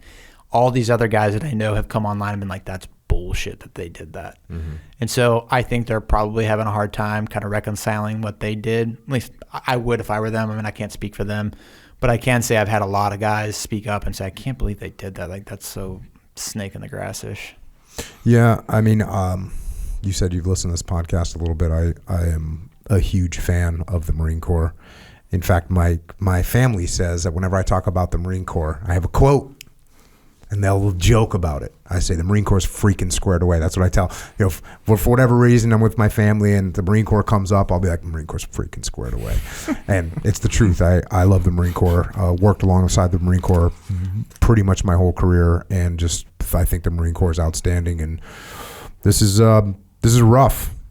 It's rough to watch this unfold. Well, to be clear, I love the Marine Corps, and I think the Marine Corps is pretty squared away, but that comes from, the individual is such a high caliber person holistically in the Marine Corps. The problem is the centralization of power over time, and it kind of puts the blinders on. So there's some fundamental things that need to be addressed, but everything that I'm doing is not from contempt or hate. It's from a place of love. I hold high regard for the Marines, and I still think highly of them. I'll tell you what you do. You take that 65-page draft that you had that got rejected, and then what you cut it down to 30. Yeah. So that other 35 pages, that's what you put in your book. Yeah. There you go. Because we all kind of want to hear about there that. You go. You see what I'm saying? Yeah. Right on. Stu, you got any closing thoughts before we shut it down? No, I'll just echo to your audience. As I watched my saga unfold in the media, the mainstream media is so polarized right now. It was very hard to get a true assessment of like how people even felt watching the news, because it almost felt like people were taking my statements and trying to fit them into whatever their narrative was. And shows like yours, podcasts like yours, YouTube channels, I was actually getting much more accurate feedback from what people thought than mainstream media. So I really believe going forward, if the mainstream media can't figure out how to reconcile kind of their own polarized views, that platforms like yours are even more important. So I just encourage you to continue the good work, brother. Well, I will. And there was recently some information that came out about Joe Rogan, and he's just annihilating the mainstream media, which is awesome. It's just total destruction. I mean, maybe 2, 3, 4 times what the mainstream media has for listeners, Rogan has. So, and he's one of, he's the leader, he's the head of the pack, but there's a lot of other people out there that are doing the same thing, trying to get the word out and trying to talk in a nuanced way about things. And you're a perfect example of a guy that's going to get interviewed and have they're going to interview with questions for sound bites that they can make headlines that the people will click. That's their goal. And so, having you on here to actually give your perspective, your full perspective, say whatever you want. Like, that's the goal, so people can actually hear and understand where you're coming from. And I think that's important. Yeah. Well, thanks for coming on, man. Appreciate it. Thanks for traveling all the way out here. I know you never made it to Camp Pendleton or 29 Palms to be stationed, but you finally got to visit San Diego, at least for a little bit. Thanks for sharing your story. Thanks for sharing your concerns. Thanks for sharing your lessons learned. And I know what you did and what you're doing is not the easiest path, but you're standing by what you believe to be right and what I believe to be right, which is people need to take ownership when things happen. And that is commendable. And I hope that despite the negative impacts that this has had on you, on your life, I hope it eventually has a positive impact for the Marine Corps, for the military at large, and of course, for America. And on top of all that, man, thanks for your service. Absolutely. Yeah. Hey, a year down the road, bring me back on the show. We'll see where I'm at. Awesome, man. Thank you. All right. And with that, Stuart Scheller has left the building. Definitely appreciate him coming on. An interesting journey that he's been on. Yeah, just thinking about some of the stuff that he talked about, especially from, at the end, start talking about the political ramifications of things that happen. And again, these are all things that, I talked about these things in leadership strategy and tactics, right? You give up your influence, but at the same time, like David Hackworth, just get to that point where you're not going to take it anymore. When he was talking about McKenzie, one thing that's interesting is he and I just thought of this as right as Stu left, but he mentioned that you're in that position. The president says no to your plan, then it's your duty to turn in your rank, and that is one way of looking at it for sure. But also, the other way, and I talk about this in leadership strategy and tactics. That's one thing to do. Or is it your duty to mitigate the risk of the plan that's being utilized? That's another way to look at it as well. But here's where either of those two options, here's the point that I think is important. And this is, Stu would agree with this. The outcome you own. That's the difference. This is something that, when Napoleon said, if you follow orders, even if you know they're wrong and you follow orders, you're culpable. So that's the point. So where I might disagree with Stu that it's the duty of someone to turn in their rank if they can't convince their boss, or or resign from their job if they can't convince their boss. That is one way of looking at it. I would say that it's your duty to execute the plan to the best of your ability, and then take ownership of the fact that you weren't able to convince your boss. Take ownership of the fact that the plan that executed was one that you agreed to execute, and you did, and it failed, and it's your fault. So just to, again, I'm sure, we'll be able to talk about this some more in the future, but I wanted to, as I was walking back upstairs after walking out, Stu, just thinking about that fact of, look, again, one way to say it is it's your duty to turn in your rank. In my opinion, it's your duty to either turn in your rank or take ownership of the plan and take ownership of the outcome of the plan. That's what you do. So a little nuance on that, but appreciate him coming on, and again, trying to be able to allow someone to share their entire perspective. So he's trying to do the right thing. We're all trying to do the right thing. Yep. We should be trying to do the right thing. I think so too, yeah. And I think that starts with, improving ourselves. Yes. Trying to do the right things in our own world. It's true. Yeah. Seems like something we all should be doing. Yes.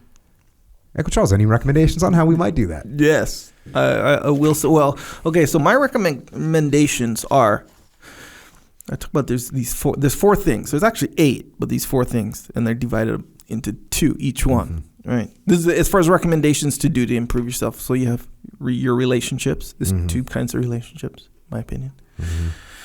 Or that can be categorized, I think. There's your health and capability. 2 things. Your money and what you do with your time, and your worldview and spirituality. Those are the 4 things. Okay. Essentially. So you want to improve that. If you feel like you're lacking in any one of those, pay attention to it. Try to improve it. Good news about this whole thing. Good news. We have things that'll help you improve all these things. That's a good thing. Let's start with the physical. Actually, the physical part of it, I think, is a big one, And so, well, you once said early on this particular podcast, that the physical one will positively influence all of them.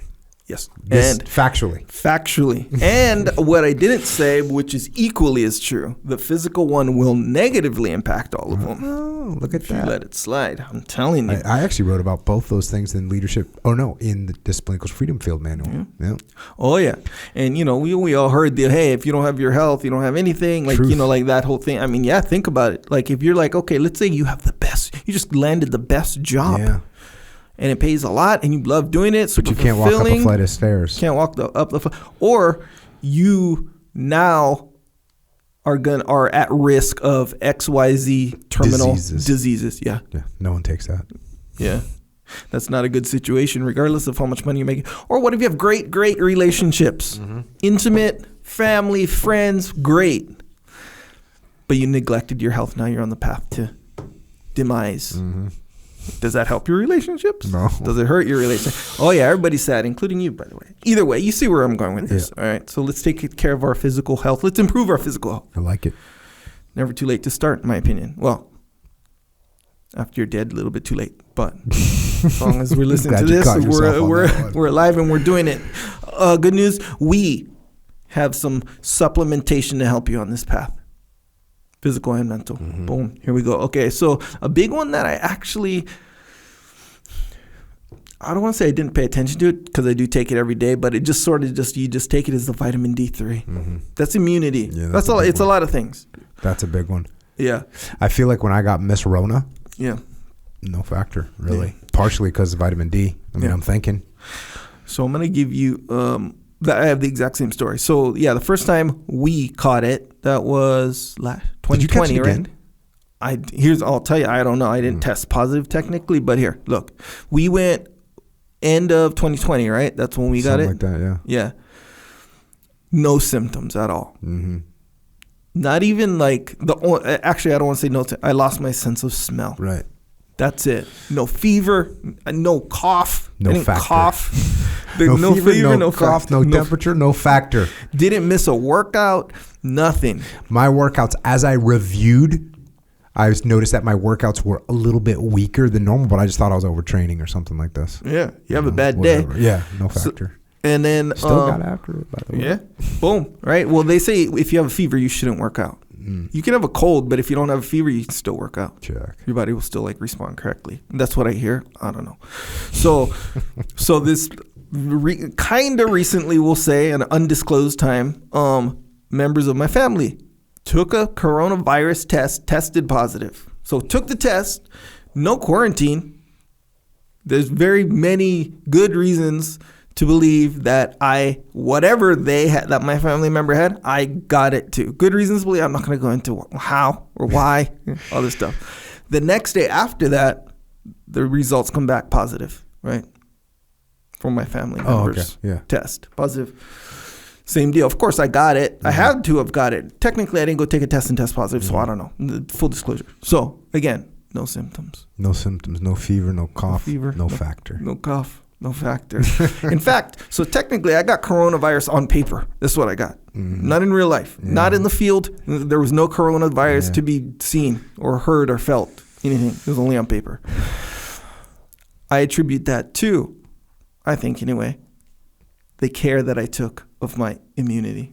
Vitamin D3, Cold War, by the way. Cold War isn't every day. Cold War is like if you see something on the horizon, boom, Cold War all day. War. Oh, yeah. Preemptive strike on that. Yes, sir. Savagery. Yep. So we got all that. Jocko Fuel, Cold War, vitamin D3. We got stuff for your joints, joint warfare.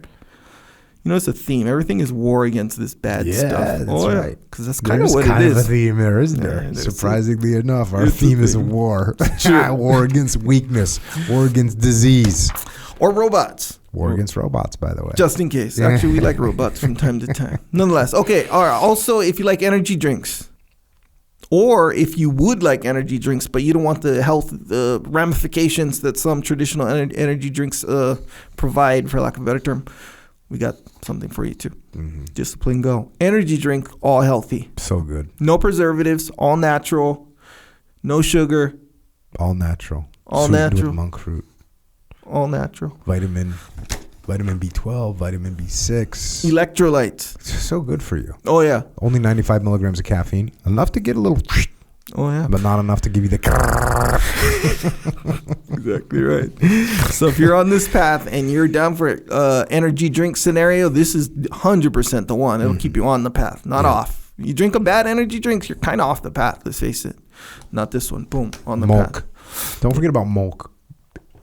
And look, you're gonna get situations where you're in your life where you're on the path, you're feeling good, you're staying disciplined, and you just ate a freaking salad with a chicken breast, super healthy. Oh yeah, hell yeah. But then you want a little something afterwards. Yes. We got you covered. Get a milk. Oh yeah. Then you can have dessert. Yep. That's 100% good for you. Yeah. So we had a scenario. Mm-hmm. Actually, I shouldn't even say it because I kind of fell off the path a little. But we had a scenario. A friend of a friend, daughter birthday scenario. Cake was involved. Big chunk, and it was like a cupcake, but it was like way bigger. Yeah. So, but it wasn't as big as like a regular size cake. Cake's not that tempting to me because I only like the frosting.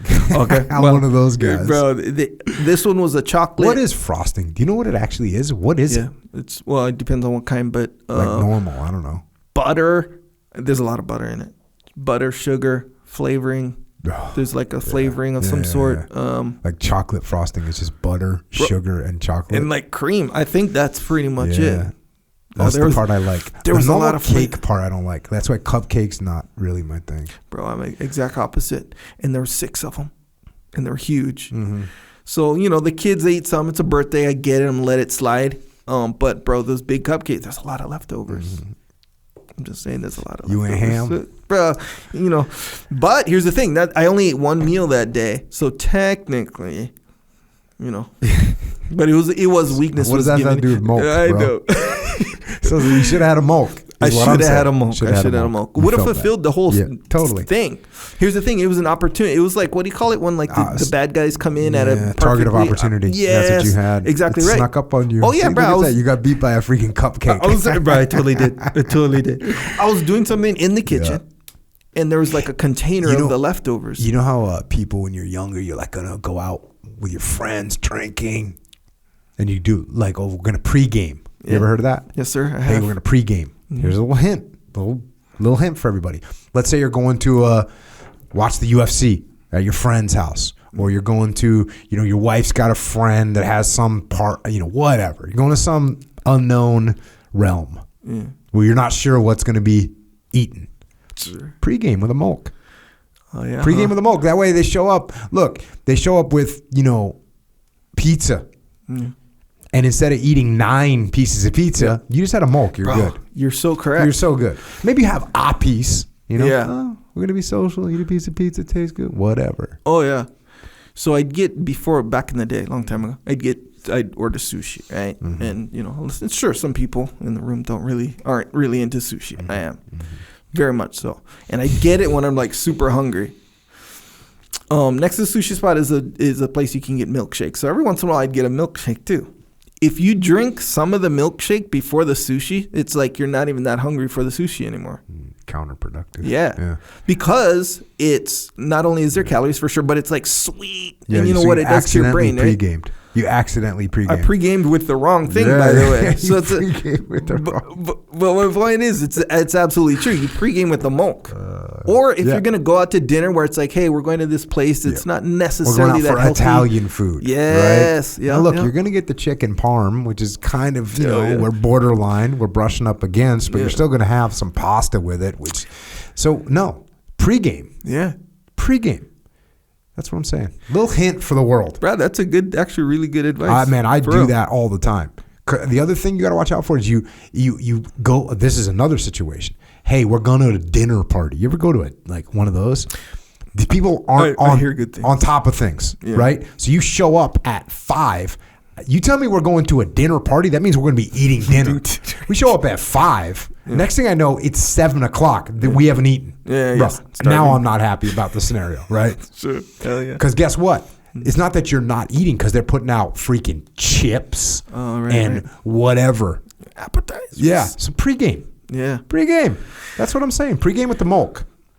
Hey, I don't want to get too technical though. Now that I just realized it's actually kind of the opposite. It is a pregame technically, but it does the opposite of a drinking pregame. I've always heard of pregame as the drinking. Yeah. right? Oh yeah, that's the only way I've heard In of the it, too. drinking pregame, you drink to get more Liquored up. liquored up. You don't drink the Doomed milk to get more full. Yeah. I guess kind of. It's a positive pregame. That's what we're talking about. So pregame, nonetheless, very constructive, very Pregame some beneficial. milk. If you want any of this stuff, go to jockofuel.com. If you subscribe to it, shipping is free. If you want to pick up some of the energy drinks, that's actually good for you. Go to Wawa. If you want to pick up any of this stuff, go to Vitamin Shop. And you can get better. It's true. Better at life. Oh, there yeah. you go. Better, healthier. jockofuel.com. It's a big deal. Also, Origin USA, American-made stuff. No, this isn't just any kind of stuff. It's like American-made denim, jeans, boots, leather stuff. I would say, if you want to clarify it a little bit more without going through a list of stuff, you could say American-made stuff that you actually need, right? Oh, yeah. This is stuff that you actually need. This is what do you need? Well, you need jeans, you need shorts, you need a sweatshirt, you need a t-shirt, you need a beanie, there's the stuff you need. You need boots. You need a gi. You need a jiu-jitsu gi. What are you going to train? No gi? Oh, wait, you're training no gi. That's fine too, but you need a rash guard. Yes. So there you go. Go to originusa.com. You can get all this stuff that you actually need, which is a good idea. And it's all made in America too, by the way. Even the materials. Everything. All made in America. 100% made in America. Yep, 100%. Down to the thread, down to the rivets on the jeans, the zippers on the jeans. Yep. The buttons even. Even the buttons. It's true, bro. It's true. Also, Jocko's store, if you want to represent on the path, discipline equals freedom. The idea good. If something happens that's not that great, there's going to be some good. Anyway, if you want to represent, jockostore.com. That's where you can go. We also have a subscription situation called the Shirt Locker. And these are additional designs that you can only get once. Well, I guess now if you're a member, you can log back into the store and get other designs from before. So we do have that feature. That's a big deal. We didn't have that before. I'm just saying it's a new feature. Deal. Oh, yeah. Put this guy in for a Nobel Peace Prize over here on that one. It's a good one. It's a good one. big deal, man. That's What? a big deal. Did you release a news article about that? What's available? Look at this guy. Let's just say it's a big deal. Okay, we'll leave it you at see that. what I'm saying. But yes, jockostore.com. You want to represent. You want to check it out. If you like something, get something. Also subscribe to this podcast. We also have the Unraveling podcast. We have the Grounded podcast, the Warrior Kid podcast. We can also join us at the Underground, jockounderground.com. There's weird things happening out there. There's people being banned, shadow banned. There's videos being censored, which is crazy. Yeah. Like, we talk about China and the fact that they ban parts of the internet and social media. You are not allowed. Yeah. And here it is happening here in America, oddly enough.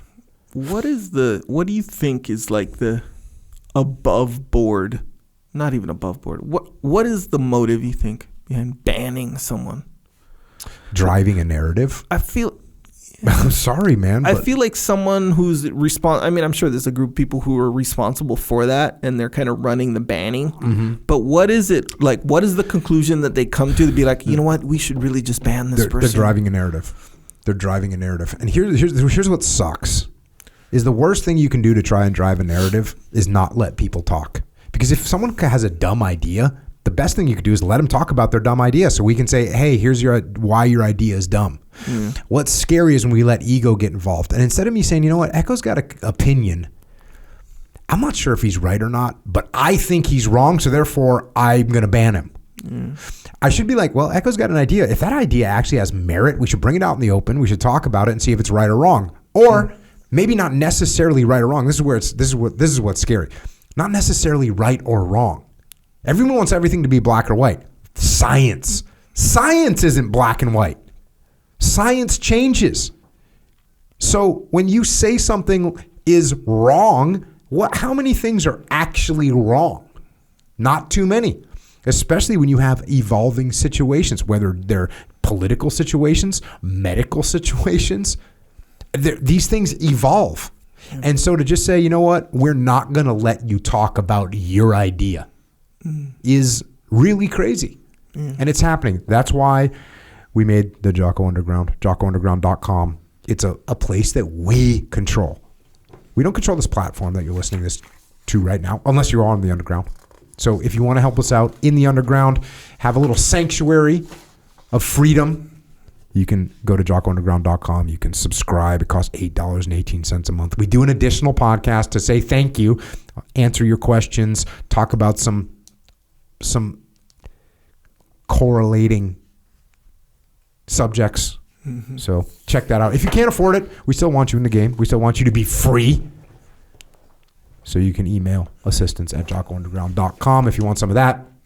We have a YouTube channel, by the way, where we are making really good videos. And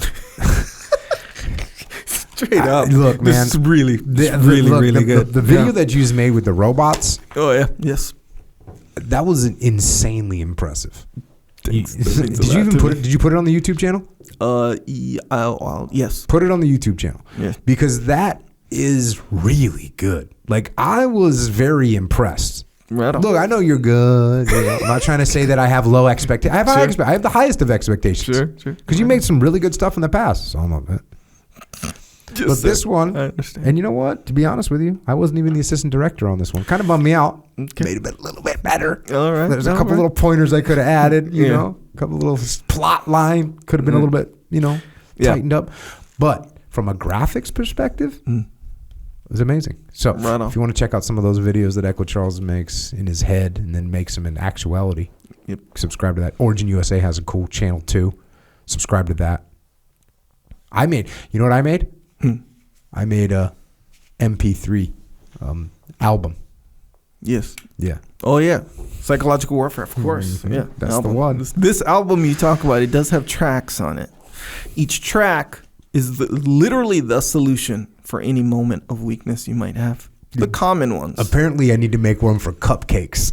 Well, because you got ambushed by a cupcake, bro.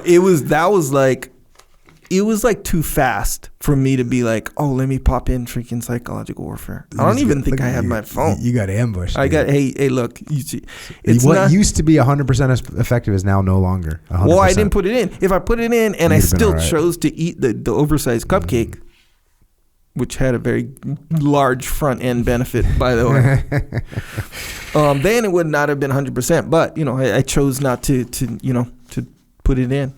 But nonetheless, you put it in, 100% effectiveness. It'll get you past these moments, these common moments of weakness. Skipping the workout. Nope. You won't skip the workout. But today, I wasn't about to skip the workout at all. But, every time when you talk about like, oh yeah, when you wake up and it's cold, but it's so warm in the bed. Yeah. Today was literally like that this morning. It's a little chilly out there. Didn't need it though. A little chilly out there. But actually even took a cold shower. To kind of prove to yourself. I got the cold tub. Oh yeah, I gotta get into. Bro, the cold shower. You know how they say one of the benefits is like it exercises your mind to do something you really don't want to do. Mm-hmm. So that way, like mentally, everything else seems like easier or whatever. I guess even though you really don't, that's not the first thing you want to do. Go in a cold shower or a cold tub when you wake up. Usually. But when you get out, you do feel like, dang, some legit. Other stuff got awakened in your body or whatever. It's a good way to wake up. Yep, it's true. FlipsideCanvas.com, Dakota Meyer making cool stuff to hang on your wall. Mm-hmm. Check that out. Got a bunch of books. Final Spin. Somebody just posted the last page of Final Spin, which we got to admit is kind of cool.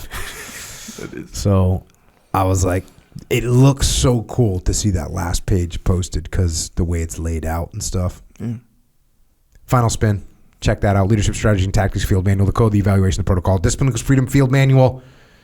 Way the Warrior Kid 1, 2, 3, 4. Get your kids on the path. Get the neighbors on the path. Mikey and the Dragons. About Face by Hackworth. Quoted from it today. Extreme Ownership and the Dichotomy of Leadership that I wrote with my brother Leif Babin. Also, we have a leadership consultancy, Echelon Front. Leadership is the solution to your problems. I don't know what your problems are, but I know leadership is the solution inside your organization. Go to echelonfront.com for details on that. You can also check out some of the live events that we have. We have the Muster 2-day conference.